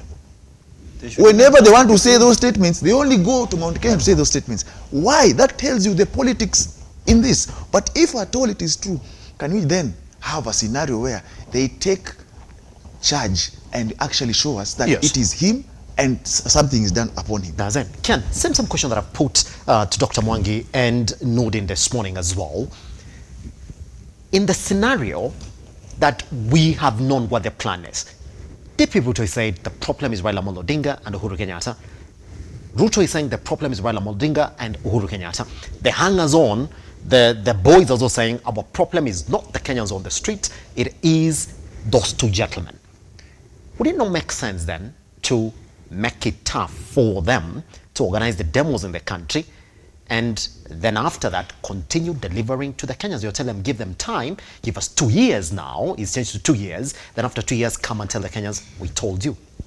Before I respond, I'm a very honest person. Let me read you this. This is the problem that the president don't want to listen to. Yes. On 14th of July 2022, yes, the eloquent deputy president then, Dr. William Ruto, tweeted, and I read, Kenyans are not happy because their country is on the wrong path. We are angry and hungry because of the high cost of living and soaring fuel prices.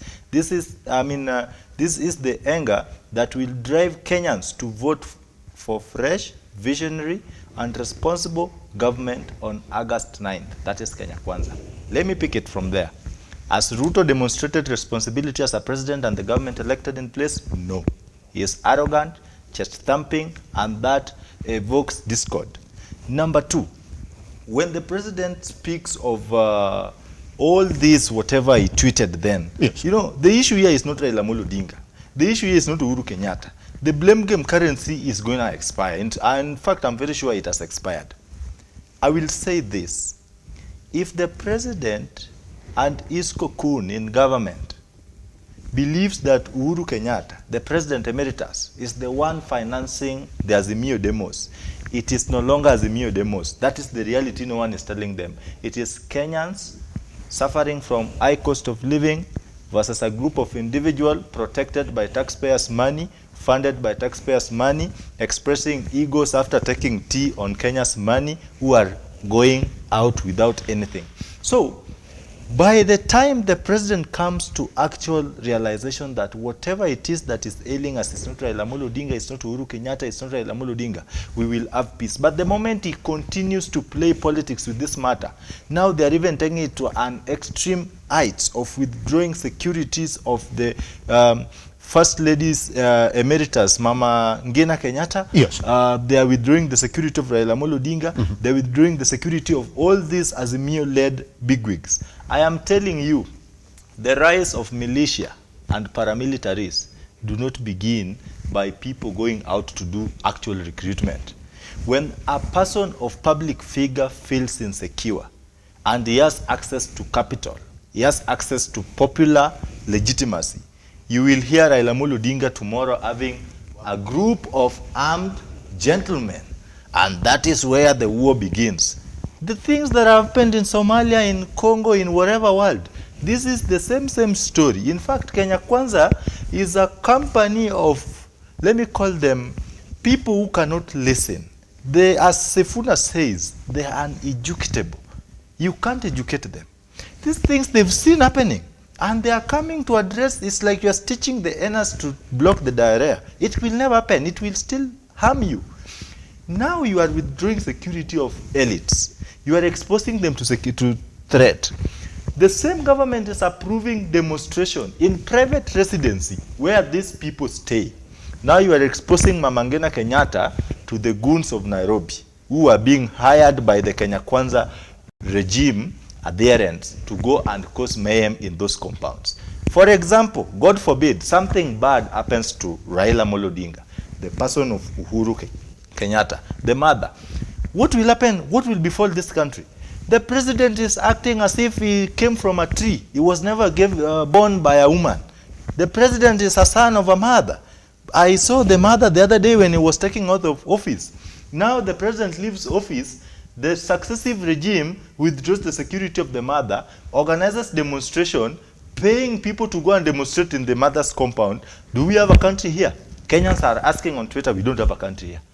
That is the same simple science that the people in Kenya Kwanza do not understand. If they went to school, I wonder who are their tatars. If they went to school, I wonder what syllabus they actually went through. You know, there's a big difference between going to school, going through school, being wise, and or being knowledgeable and possessing wisdom. That is where we draw the line. These are just, you know, elections do not pass genius on anyone. Yes. Those are just democratic processes. If you are born a fool, you will always be a fool, even if you are taken to go and bask in the lawns of Harvard University. A fool will always be a fool. That is what the people in government today are telling us. Yes. They are not actually trying to act and resonate with the reality. They are not listening to the people. The people are telling them, we are angry and we are about to get angry. You just go and demonstrate. If the president is going to arrest people, this arbitrary arrest, the arrest of Babu Owino and Kenya Kwanza, and Azimio-led team, that is very wrong. Because you saw Kenyans, there was outrage. Where is Raila Amolo Odinga? The moment Raila Amolo Odinga misses in the public domain for 2 consecutive weeks, there are demos and the people around Raila Amolo Odinga, his think tanks are in, his security. My friend, William Ruto is joking. He's not aware of what he's trying to do. Pretty much. The very, very day these people are now going, you know, Raila is playing politics with this as well. Ken, I want you to hold your thought. Just a moment. I want to take a breather, because I'm going to come back with you, by the way. We will take a minute once we come from this breather. Because now, Dr. Mwangi, the question here is going to be that if we are cognizant of the fact that now this issue has spiraled from being a Raila Amolo Odinga issue, is Dr. President William Ruto under pressure? The question that we should be asking this morning then, who gave Dr. William Ruto the presidency, and are they telling him, you do what we want, you say what we say? Because if you listen to the hangers on, what is the messaging? And Ruto is allowing it. In fact, is echoing it. Because if we're saying, why is the president not acting presidential? Is that then what the presidency wants? Once we come back right here on The Morning Drift. Remember, we are online at Lookuptv across all your social media platforms. Let's keep on pushing this particular conversation. Good morning.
Once again, tuko hapa Angel Center for Abandoned Kids, all because of you. My name is Catherine Wanjiru. I am the admin, Angel Center for Abandoned Children. Our founder is Wamaitha Mwangi. We currently have 64 children, 32 going to school, and among those 32, 2 are special children, and we are left at the home with 32. Now the toddlers and the infants. To the Loto Foundation, thank you so much for remembering us. Guys, we lack words. We lack words. Amazing. We don't know what to say. Thank you for remembering us. You made a promise and you have delivered. And may God bless you. To my fellow Kenyans, as usual, cheza Loto, sio ndoto. Angel Center tumeshinda Loto. Every time you play Lotto, 25% goes to the Lotto Foundation, which supports our fellow Kenyans through various causes. Thank you for your help. Together, we are changing lives.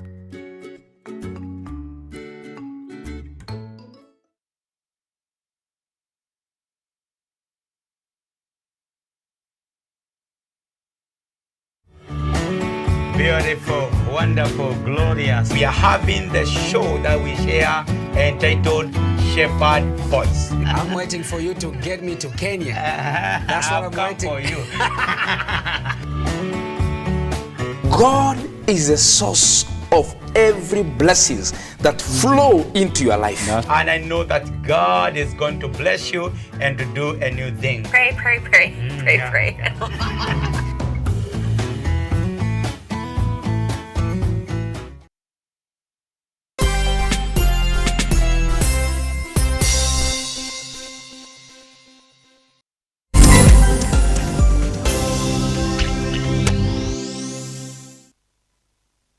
All right. Now, it essentially means that we have a question that we should be asking.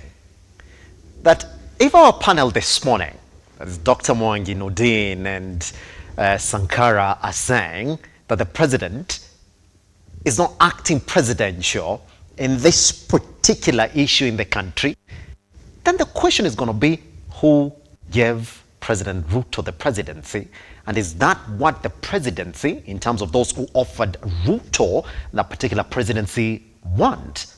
If you listen to DP Gachagua, he's saying, well, we're going to protect it. Kimani Ichung'wah, we're going to protect it. Is that what the presidency wants?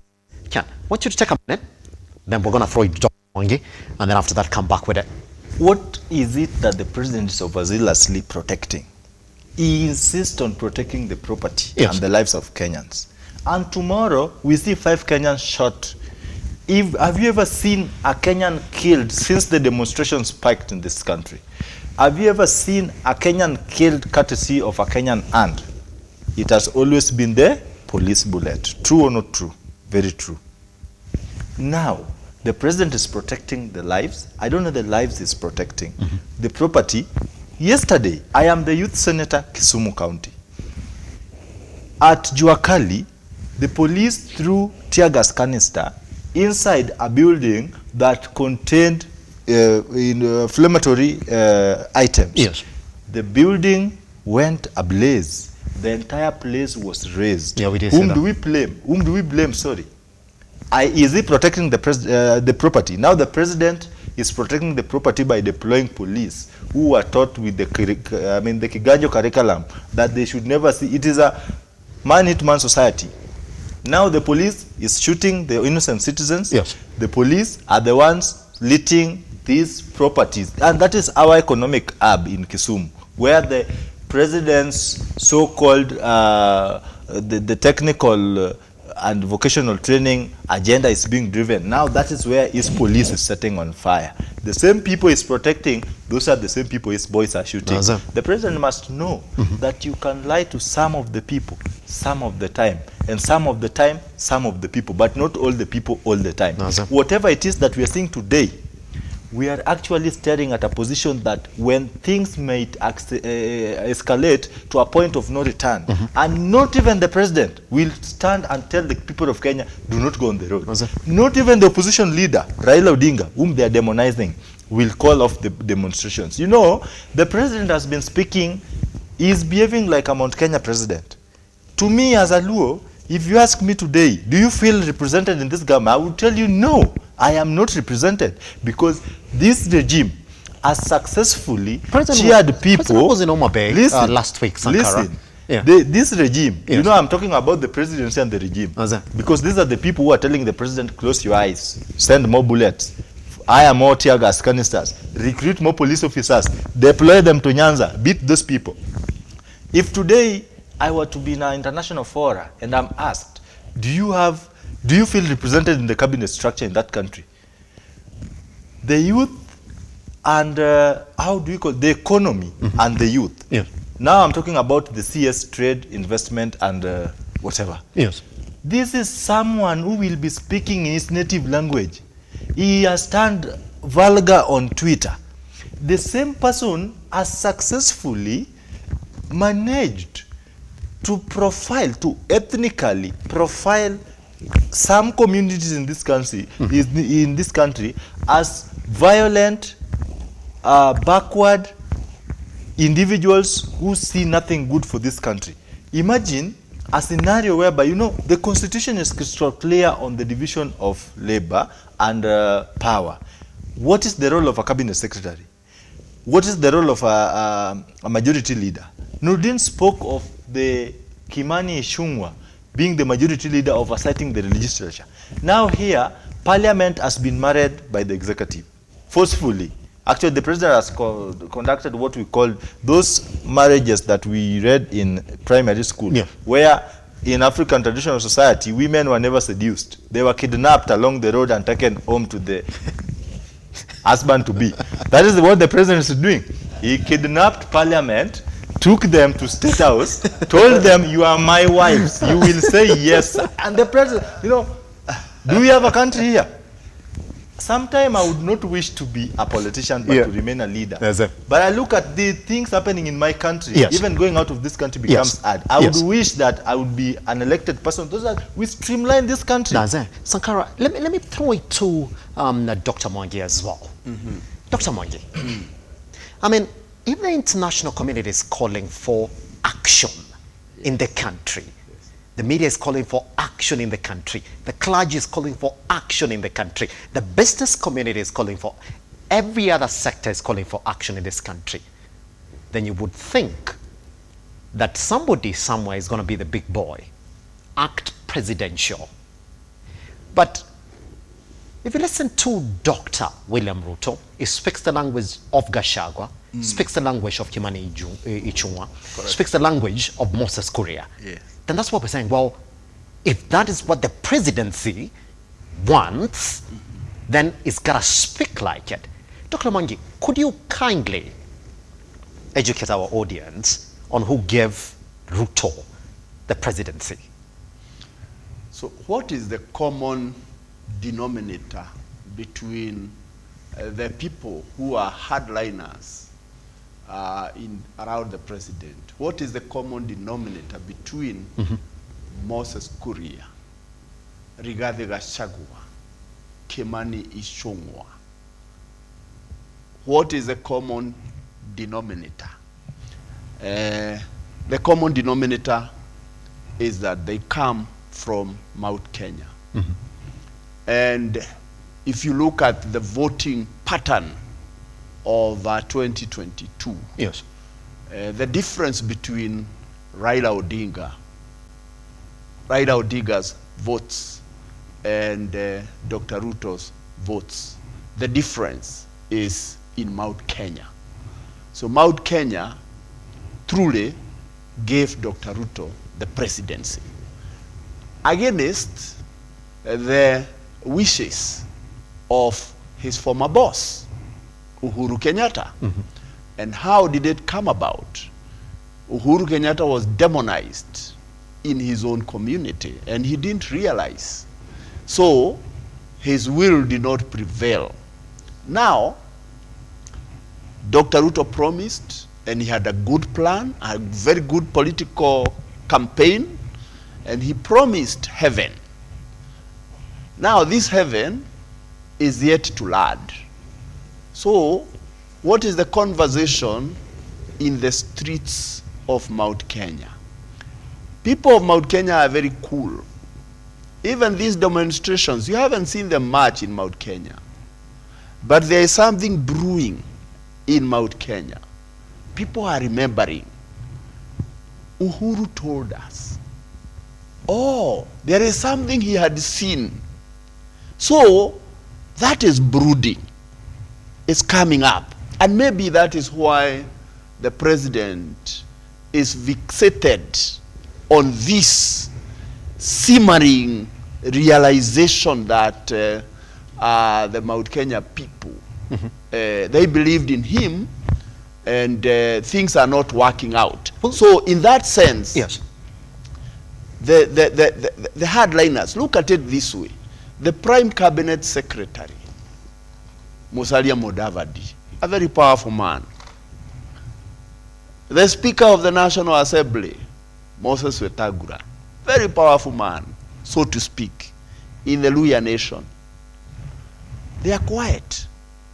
There is a strategy that Dr. Ruto is using to make the Mount Kenya people fight against each other so that he can benefit from that. And therefore, he then now sees my enemy is Uhuru Kenyatta, and they have done everything possible, all of them, to make Uhuru Kenyatta look bad. They raided his farm.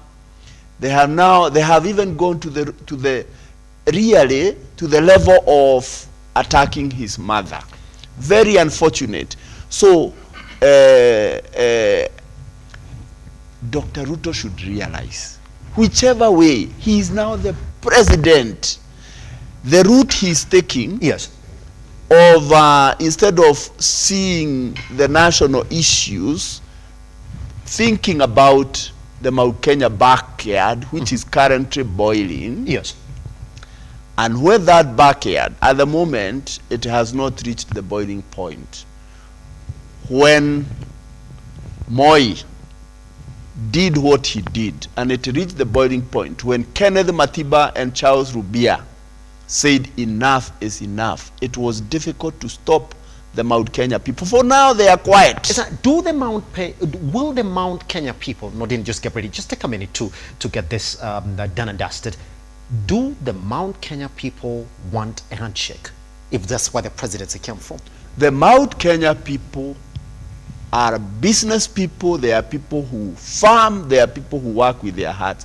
By the way, bottom line, they don't care who is the president. What they care is to have a country where they can work and make their living.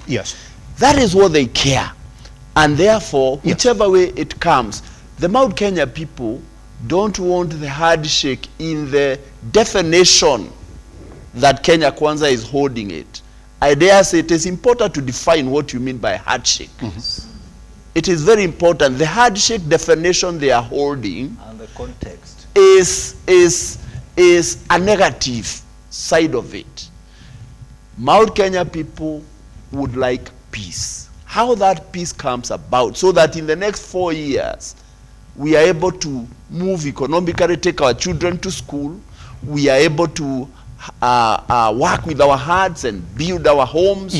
That is all they want. But you can't do that in the midst of war. Pretty much. No, then, and I'm going to come back to you, Dr. Mwangi, on that as well, because then we're questioning why it's not looking presidential from William Ruto on this particular one. No, then, if indeed we voted against Uhuru Kenyatta as Mount Kenya, fine. Do we care if indeed Raila gets a share in this government? You see, allow me to say this. I believe that is the wrong conversation as a country. Because Raila Odinga is on record saying he doesn't want a handshake. So I don't understand why the president would impugn motive that the reason why Raila is on the roads is because of a handshake. What handshake does he not want? You see, what does it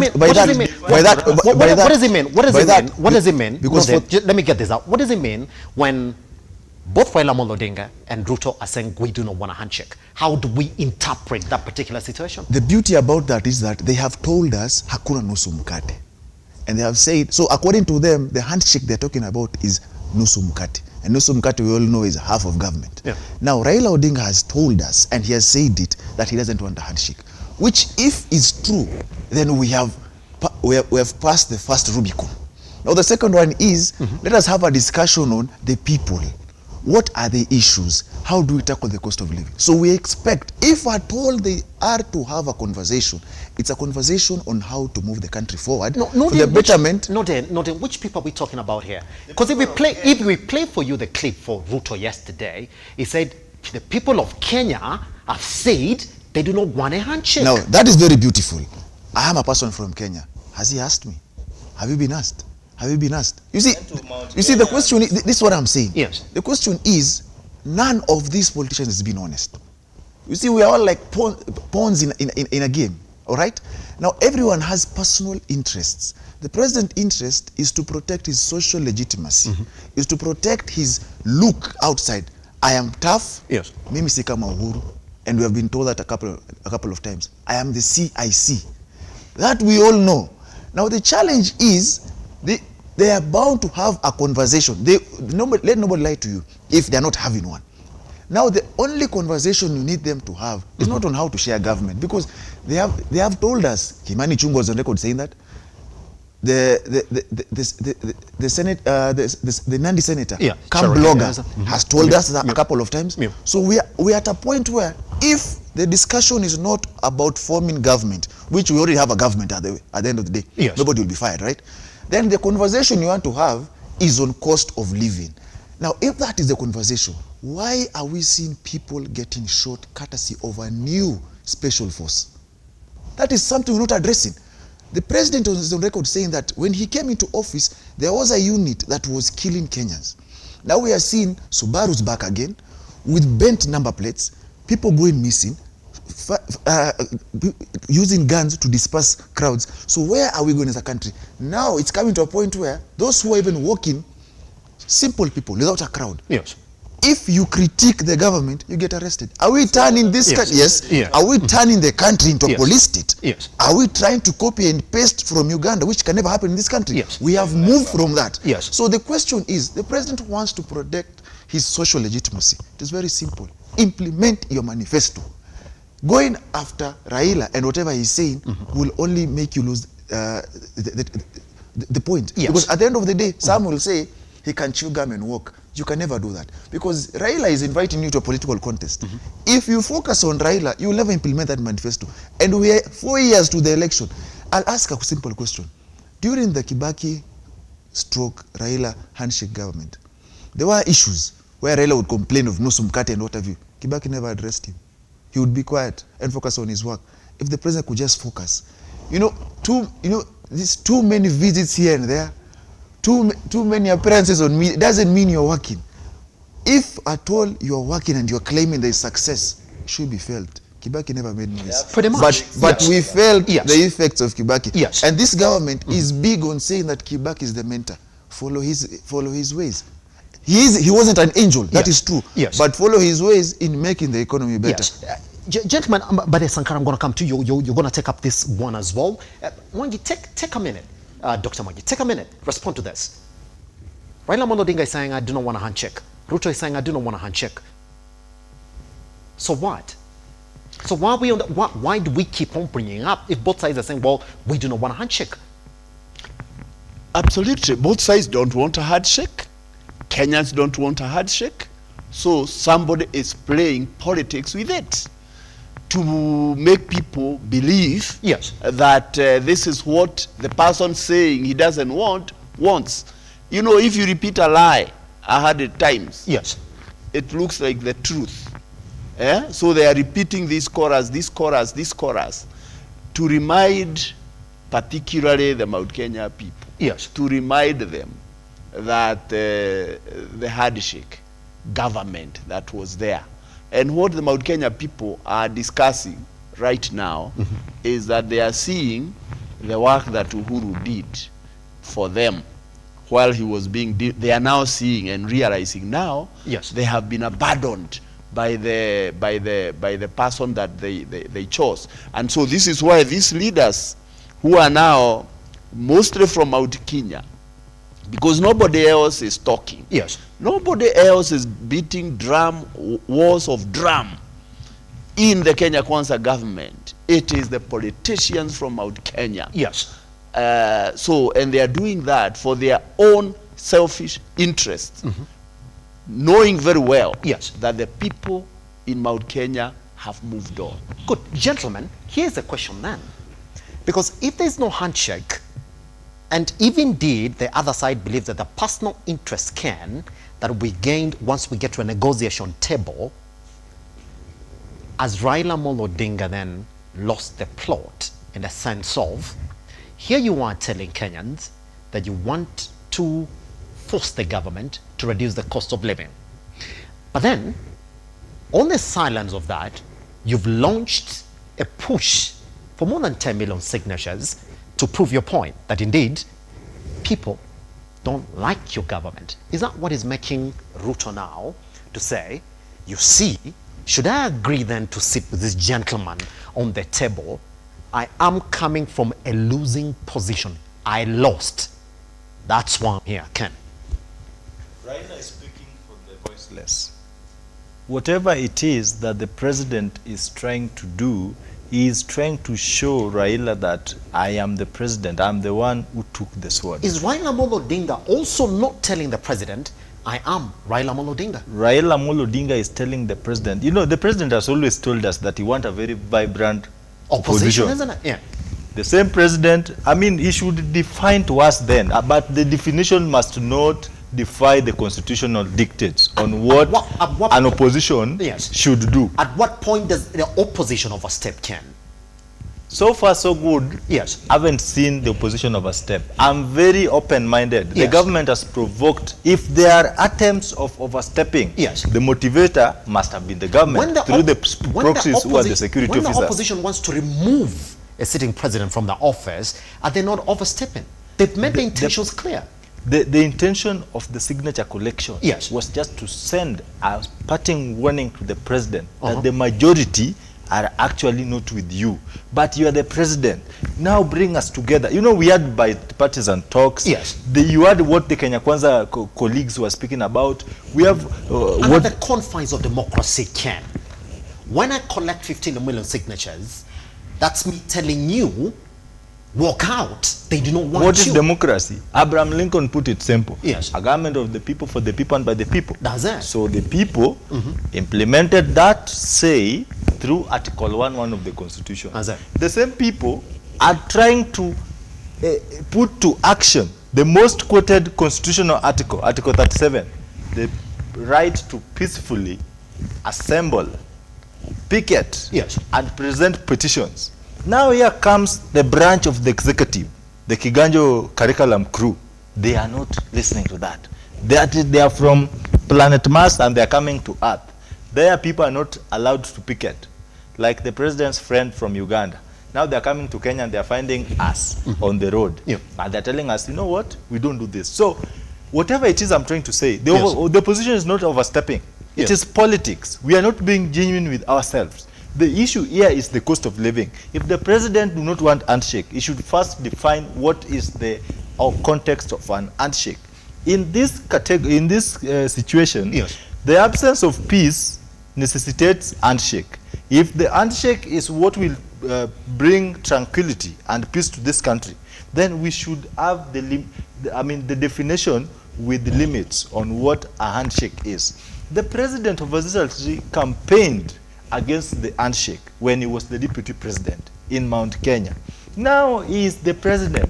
He is still campaigning against the handshake. What is wrong with the president? He doesn't take alcohol. He doesn't smoke. What does he consume? Ken, that's a bite takers on a break. I'm going to come back with you. You are cutting me short. No, I'm going to come back with you, Ken. Trust me. I'm going to come back to you as well. I'm going to come back with you. I'm going to back. All right, let's do this. Thank you very much for our online community that has joined us this morning. Ooh, this is a lot. James Kinyo is saying the amount of plainclothes ops in the street is scary. All right, Agre J Ofuyo, thank you very much for watching. Parliament is under siege. Don't ask Azimio to go to Parliament. Nobody trusts Parliament today. All right, Ash La Fleur, number 2 or the second, is saying it is a yes and no issue on if it's about Raila or not. You could have demonstrated on any day rather than the day stipulated by the opposition. On the other hand, Kenyans are equally agitated by the high cost of living since we have a hyperinflation problem. Never been this bad. Jete Ador, to compromise doesn't mean being weak. That's what he's saying. To compromise doesn't mean being weak. It doesn't connote power sharing initiatives, but rather the selfless act of saving our motherland, Kenya.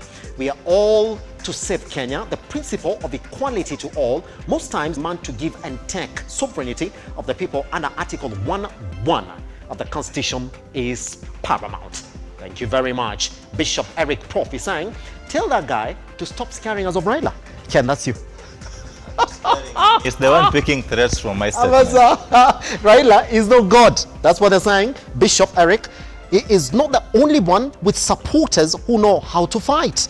We are quiet because we, now listen, we're quiet because we're civil and love our nation. If Raila takes this nation to anarchy, it is his tribesmen who will bear the heaviest casualty. That is according to Bishop Eric. Yes. Can we say it after we come from this break? Because we are essentially out of time for this particular segment. Once we come back, they're going to react to some of those comments you've given them. By the way, there are 2 stories then that would essentially form the back end of the rest of our conversation. The counter protests. Once we come back.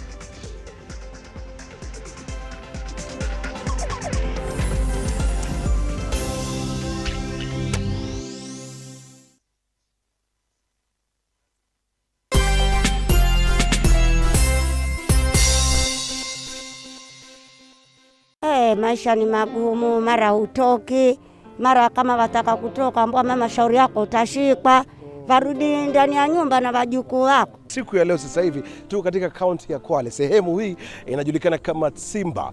Madhumuni yetu ni kuhakikisha kwamba tunabadilisha maisha ya watu kama 800. Kila mmoja atakuwa anapokea chakula, yote ni kwa hisani ya RUTO Foundation. Naambia asante sana. Tunaomba tupate zaidi ya hivi. Nashukuru sana alhamdulillah kwa kupata chakula hiki. Kwa hivyo mimi nasema asante sana tena sana. RUTO Foundation nasema tunashukuru, tunawaomba wakati mwingine kututembelea. Kumbuka wakati ambapo unacheza loto, 25% inatumika kufanikisha shughuli hii. Sasa hivi tunavyozungumza takriban milioni 600 imetumika kubadilisha maisha ya watu kwa hisani ya RUTO Foundation. That is why tunasema kila wakati RUTO Foundation, changing lives.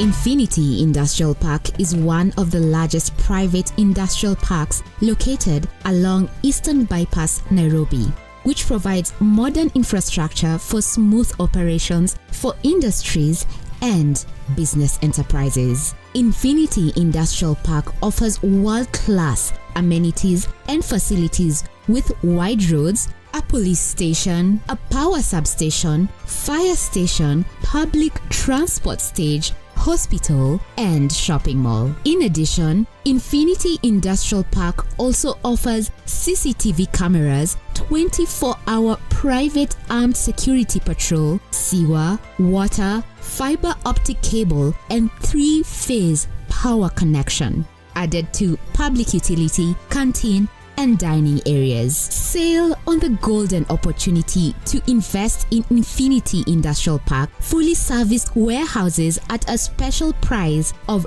3,569 Kenyan shillings per square foot. For more inquiries, visit our website infinityindustrialpark.com.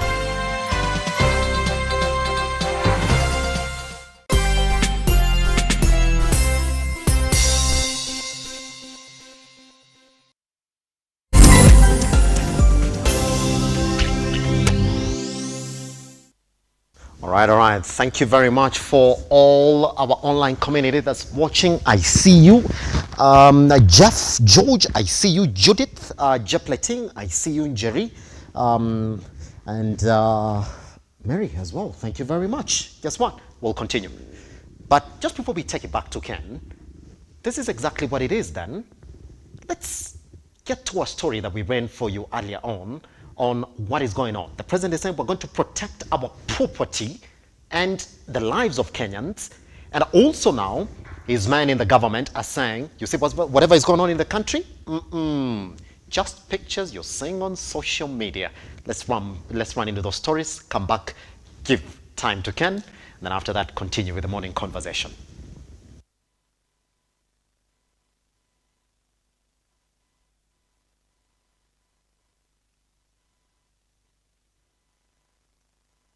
Tunajua vizuri sana maandamano iko katika sheria, na maandamano ambayo iko katika sheria ni maandamano ya utulivu, maandamano ya amani.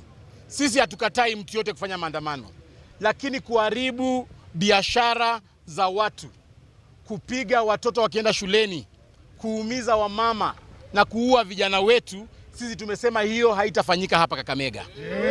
Sisi hapa tunataka amani, tunataka watu waendelee na kazi yao. tunataka town yetu ya Kakamega hii, zile miradi ambazo zimeanza hapa za kuunda barabara hizo zisichomwe. Mambo ya sisi kuunda barabara na watu waanza kuchoma barabara ni kuharibu town yetu. Jambo la pili, mimi ningependa kuomba viongozi wa upinzani, tafadhali wapatie rais nafasi afanye kazi yake. Yeye ameingia juzi katika ofisi, apewe nafasi afanye kazi yake kama rais wa Jamhuri ya Kenya. Mambo ya kumtisha kwamba mnataka kuleta maandamano ndio mpate handshake. Watu wa Kakamega wamesema hawataki maneno ya handshake, wanataka serikali ifanye kazi, iwatumikie, ilete bidhaa ikuwe chini, tuhakikishe kwamba kila kitu ambaye tuliagiza watu wakati wa campaign imefanyika. So mimi ningependa kuomba watu wangu wa Kakamega leo, tafadhali tuchunge mali yetu sisi wenyewe. In terms of mediation and the so-called dialogue, we've had a system, a world-recognized democratic system of dialogue that was going on very well at Parliament, whereby leaders sit next to each other. This is not about individuals. This is about government. And we've got opposition and elected leaders. But Azimio worked out. Why? Because it does not achieve their goal. Their goal is to take over government. Their goal is insurrection. Their goal is to try and have a coup of sorts, to go through the back door, which will not allow. We are a democratic country and nobody will allow this. Nakwambia watu wa diplomasia wamejua hii ukora ambayo inafanya. Juzi tumeona kule nchi ya Ufaransa kwa mfano, nitumia kama mfano huo, watu wameandamana, wamechoma magari, wamechoma nyumba, wamechoma nini. Haukusikia nchi fulani ikisema ati watu wasiende Ufaransa. Hata hapa Kenya wamejua sasa hii ni mambo machache yatapita. Kwa hivyo tutegeria kwamba kuna nchi yote itaambia watu wasije. Hapa leo pamekuja watalii wengi wanaenda kule Masai Mara kuona wanyama wakivuka kutoka Kenya na Tanzania wakiendelea na juhudi zao. Tumeona wengine wamekuja hapa, viongozi wakubwa wa Marekani wamekuja hapa Kenya kutembea, kuongea na rais wetu mambo ya biashara. Watu wengi bado wanaendelea kuja hapa Kenya. Kwa hivyo hatudhani tutafika hapo.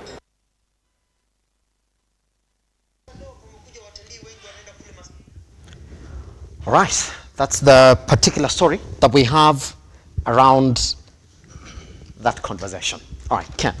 Now, I want you to complete your thoughts here, but then if you listen to what Mutua is saying, nothing. He's saying whatever is going on in this country, completely nothing. We've seen it in France, nothing. He's telling the online community, the international community, come to Kenya. Kenya is a peaceful nation. This is nothing. Cleophas Malala is saying, wow, they demo, we demo, and we're going to protect our property as well. Echoing the message for the president, all right? Saying, you guys are going to go to the streets, we're going to go to the streets as well and show you why this particular government is working. All we need is time. I would pick on this little political boys, one on one and one by one. Mutua should not think the international community is as blind as they are, as the cabinet around the president. They are seeing. We have Al Jazeera, we have all international news houses and journalists. They report whatever happens around. Yes. You don't need to tell people, actually, when you take time to explain what you've done absolute nothing. Let your actions speak for you. If there were no chaos and mayhems in Kenya, no one needs to be reminded that there's peace and tranquility. They would see, they would feel, they would come. That speaks the hypocrisy.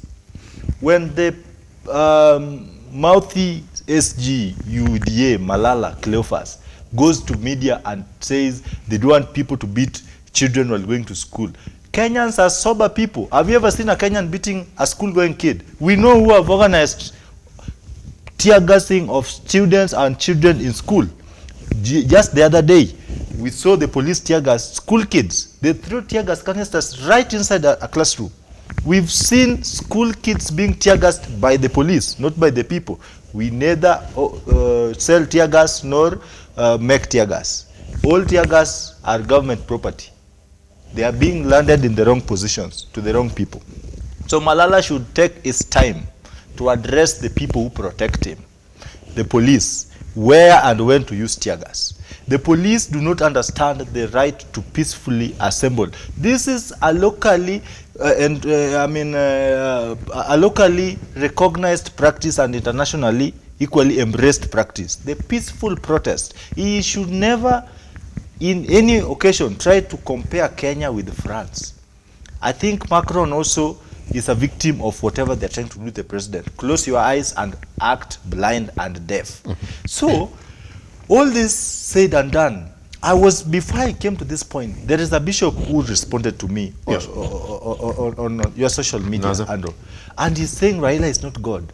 Where on earth, since I worked here, did I mention Raila being, being a God? I said, even if you organize a first-class flight for fools to Harvard University, loan to go and bask in the sun, they will still travel back as fools. I did not say Raila is a God to anyone.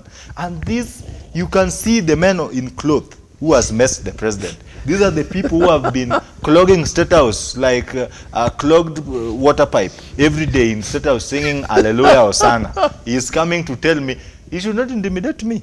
He should not even profile me. So whatever it is I'm trying to say, he should consider lying to the president, not me. I don't take hostages, by the way. I speak my mind openly because I'm only responsible for what I say, for not what he understands. Pretty much. Yes. All right, Norden, jump in, please, on this particular one, that the image that we want to represent as a country is that everything is fine. It's just a couple of demos that we got to scuffle off by organizing demos in the country from areas of the country where the government believes, Kenyans believe that the government is working.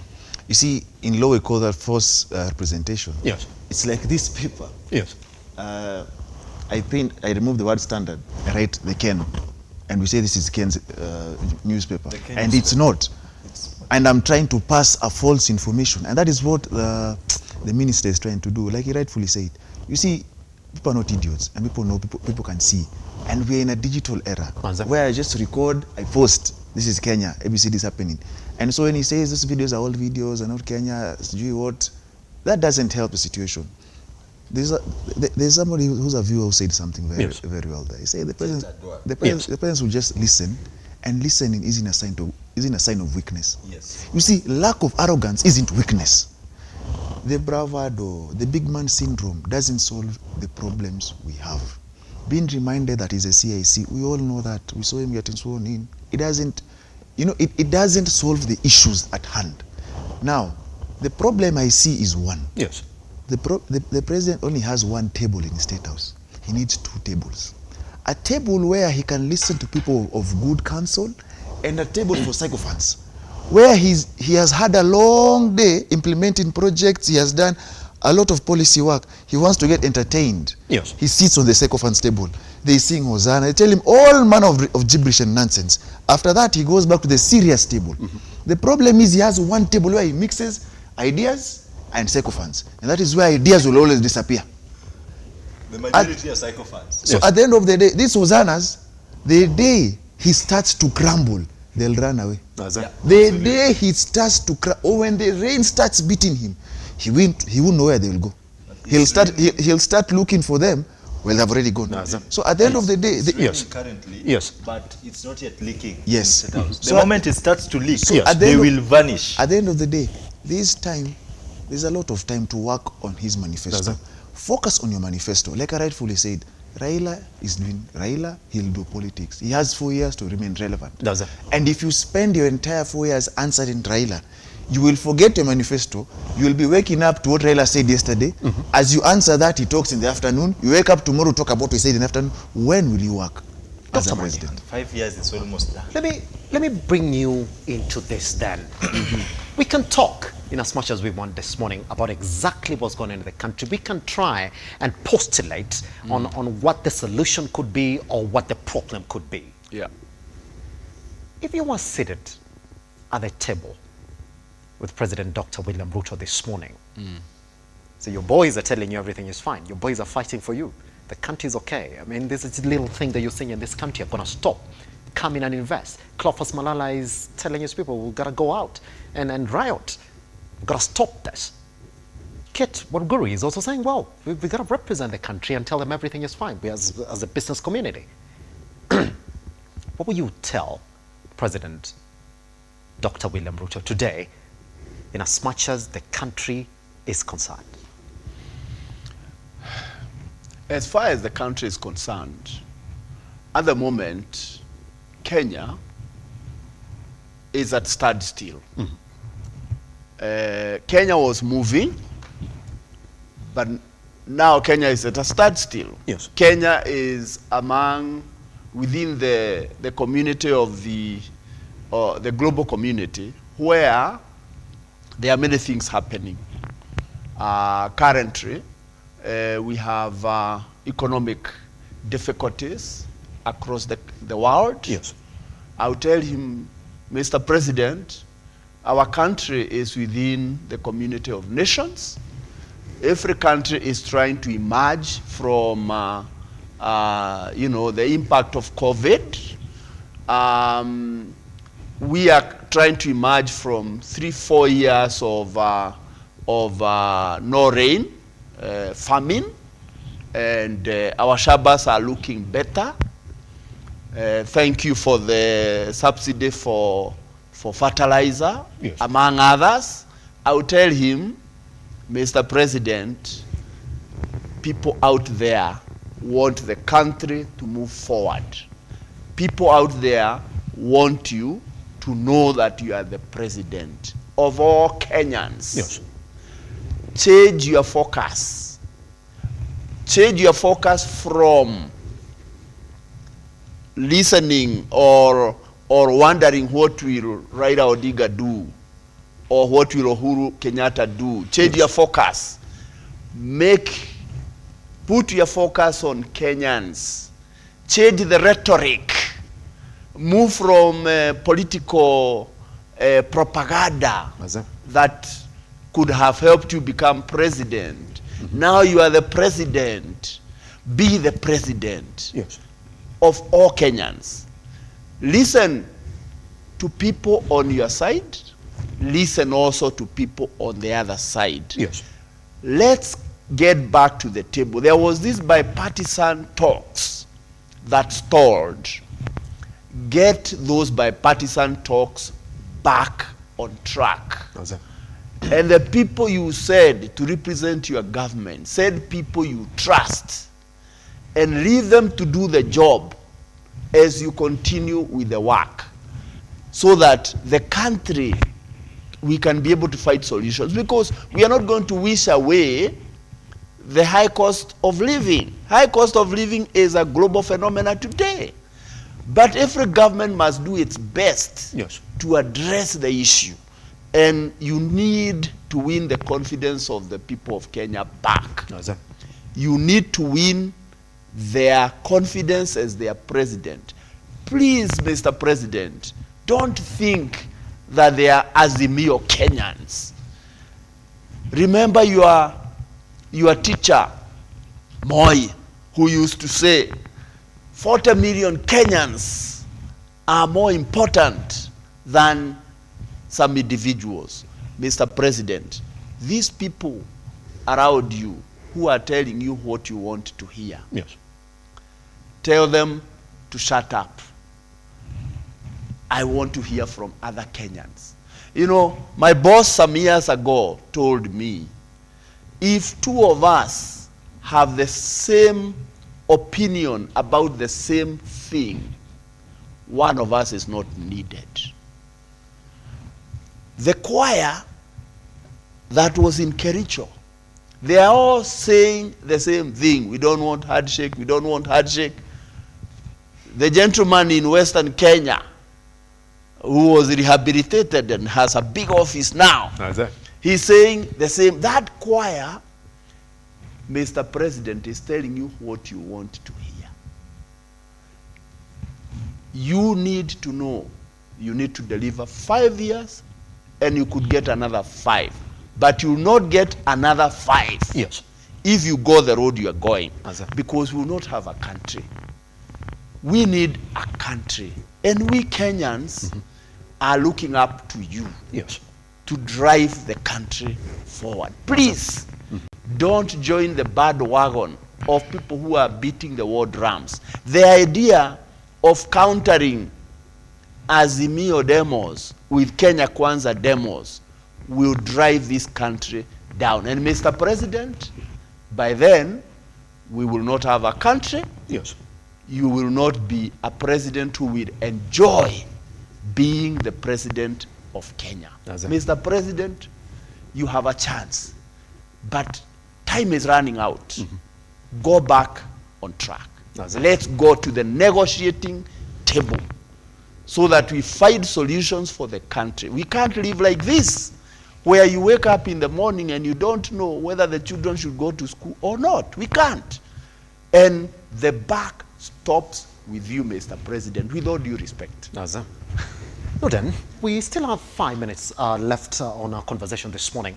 Want to take a minute, react to essentially what the leaders this morning are talking about this maandamano. I'm going to start with Kimani Ichung'wah, who's saying, remember the clergy has called for a dialogue, and this is what they're saying: we respect our clergy. To my friend, Archbishop Anthony Muheria, you are friends with the sponsor of the violence in Kenya. For peace to prevail, speak to your friend. He's the mastermind, architect, and merchant of instability in the country. You see, that's why I say the president needs 2 tables. Yes. That one should be on table B. The table of sycophants. The table of amusement. The table of the boys' club table, where they take tea and they laugh and then he leaves them there. He goes back to the serious table. It's too bad we don't know what he drinks. I don't know what they're going to have on that table. Because at the end of the day, such people are the ones who will make you ignore issues until they become serious. And now they tell you. There's that joke when a lady asks you something, unamuuliza utadu. They will ask him, but they utadu. As they ask you that, they run away. Utadu as they run away, and that our politics is that funny. Utadu and they go away. At the end of the day, if he doesn't change tact, believe you me, things will not get any better, because we also cannot have a 2-day working economy. It's not sustainable. So many people either will lose their jobs. There are businesses that cannot run unless they open every other day. People have to go to school, and life has to move on. And for that to happen, if the talks have to happen, and we thank God that nobody wants a handshake. Even Kenyans don't want that handshake, because we want a very vibrant opposition. Even he agrees to that. You know, a good opposition. I don't know how vibrant the opposition. But now the problem is the definition, because now vibrant seems to be relative in this government. Because at the end of the day, a strong opposition means a very good. The people are well represented. Because now that we don't have a parliament, and it's true we don't have a parliament, because it was captured, it ran away, it was recaptured. Now it is under its control. It's like there's a puppet master.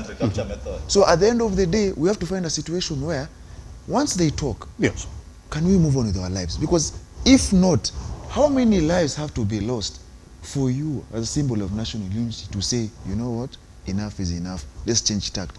Because the campaigns for next election don't need to happen. You know, if he implements his bottom-up agenda, if people get to the top, finally, because they're still at the bottom, if they get to the top, the Mamboga, the Wadaboda, the Hustler, your campaign after 5 years is very easy. Who will oppose you? What will they be saying? But if it remains the same, your manifesto is the biggest undoing. Pretty much. I'm gonna give you 2 leaders you're supposed to react to. Moses Kuria essentially tweeted yesterday and said, let me take this opportunity to thank Azimio supporters who held peaceful demonstrations from their homes. Just hold on there, Ken, because I'm going to take you to what Cherargei essentially tweeted yesterday, so we can see exactly what they think about demonstrations in the country. He came in and said, look here, end of a normal working day. The country has been largely peaceful, a normal working day for many Kenyans, except retirees like Tinga and Uhuru. Then there is this Azimio Oka apologist who is a bitter called Bishop Anthony Muheria, mambo yake bado. All right, Ken, I think you're going to clear the show this morning. 2 minutes. So, you know, I was surprised. When I was in Kisumu, I used to see the Cherargei person tweet a lot about the calm and serenity in the city. Yesterday, as I was going to Thika Road, I made it through the CBD. I saw empty compound. Have you ever seen a war-torn city where people have ran away? That is the picture of Nairobi. I don't know where Cherargei stood to have the snap of the busy Nairobi was tweeting. Maybe you can tweet to his UDA sympathizers. You know, for me, I don't think I'm a fool. So I choose, you choose what to consume. I chose not to consume his life. That belongs to their, you know, you can't auction your brains to somebody to pledge loyalty. That is stupidity. I don't want to be remembered as a stupid person on earth. Cherargei is I think Cherargei and Kuria should not even be sitting here to speak about Kuria and Cherargei. Those are psychiatric patients. They should be Tebobi. Tebobi victims. I belong to Tebobi. So I sit here and discuss Cherargei and Kuria. No, I'm above that. I will not. Let them be whatever they want to be. That's it. And if I summarize, yes, the president, I have sung this, you know, the president, I believe they're getting me because I once worked with Kenya Kwanza. I was the youth leader, national ANC party under Musalia Mudavadi. I believed he was the sober man in this government. As I leave this show, I am going to call him 10 times until he picks my call. I will tell him, boss, advise your president well.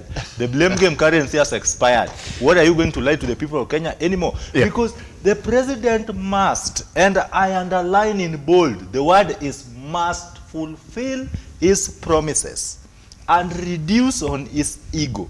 The chest thumping and arrogance spikes discord.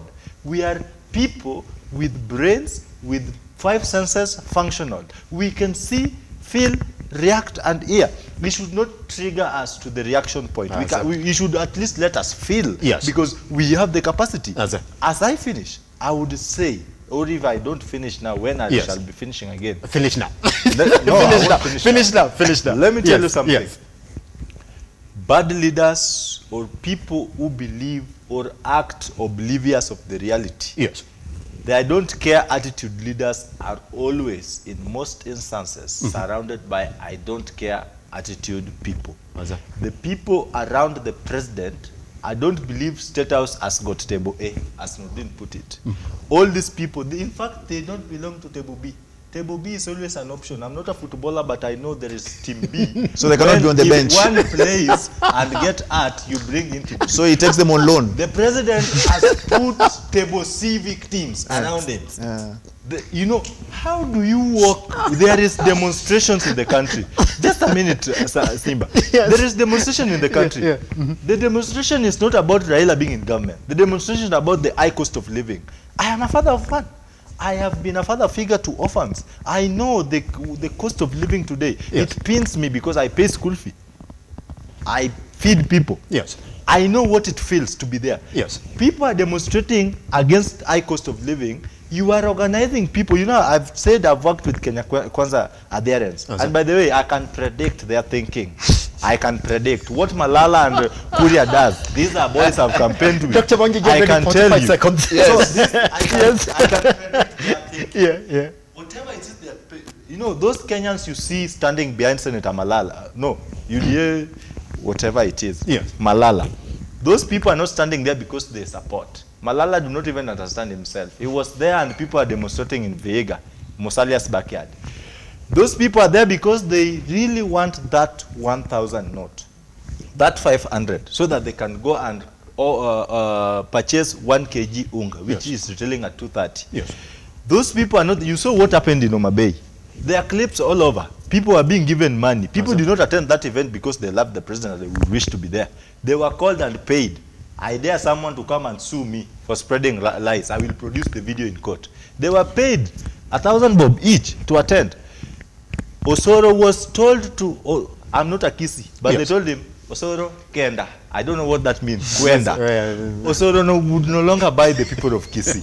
These are the same boys of Table C, Pool C, who have sent away Table A people, team, and they are now in charge of the government.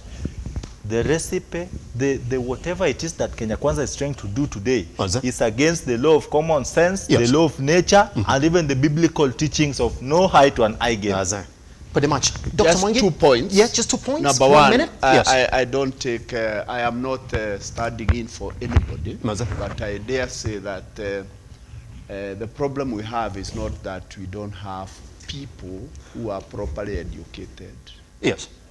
Sitting in government, people who have capacity. What we have is people who have allowed power to get into their head, and they are forgetting why they are there. Number 2, for Mheshimiwa Kimani Ichung'wah to address Archbishop Muheria the way he does, And it is really very unfortunate. And he says he went to Alliance. I don't know how many years he was in Alliance. I was in Alliance for 6 years myself. And that is not what Alliance stands for. Alliance stands for getting the view, sitting together and creating peace and a future for our children, for our families, and for our nations. Mheshimiwa Kimani Ichung'wah, please respect the Archbishop. Pretty much. Gentlemen, I wish we could continue. We cannot. Thank you very much. Then, for every other person who's watched this morning, you've been many. Your contributions have been flurry. I can't just go through all of them. For all of those who are sending us messages via our WhatsApp number, thank you very much. Take the gentlemen back to the time that they joined us in the studio this morning on Lookuptv across all your social media platforms. I am at Kiagesemba. I'll see you, by the way, actually tomorrow for another edition. Good morning. I thought today was Friday. Good morning.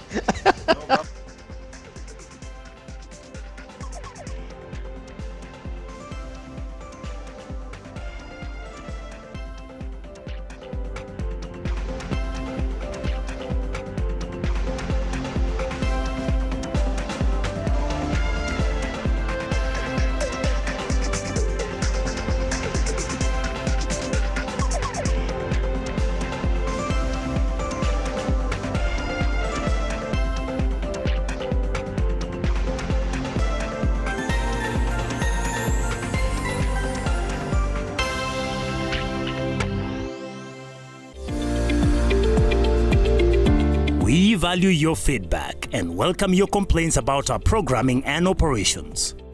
Feel free to get in touch with us through 0700 893 542 or send us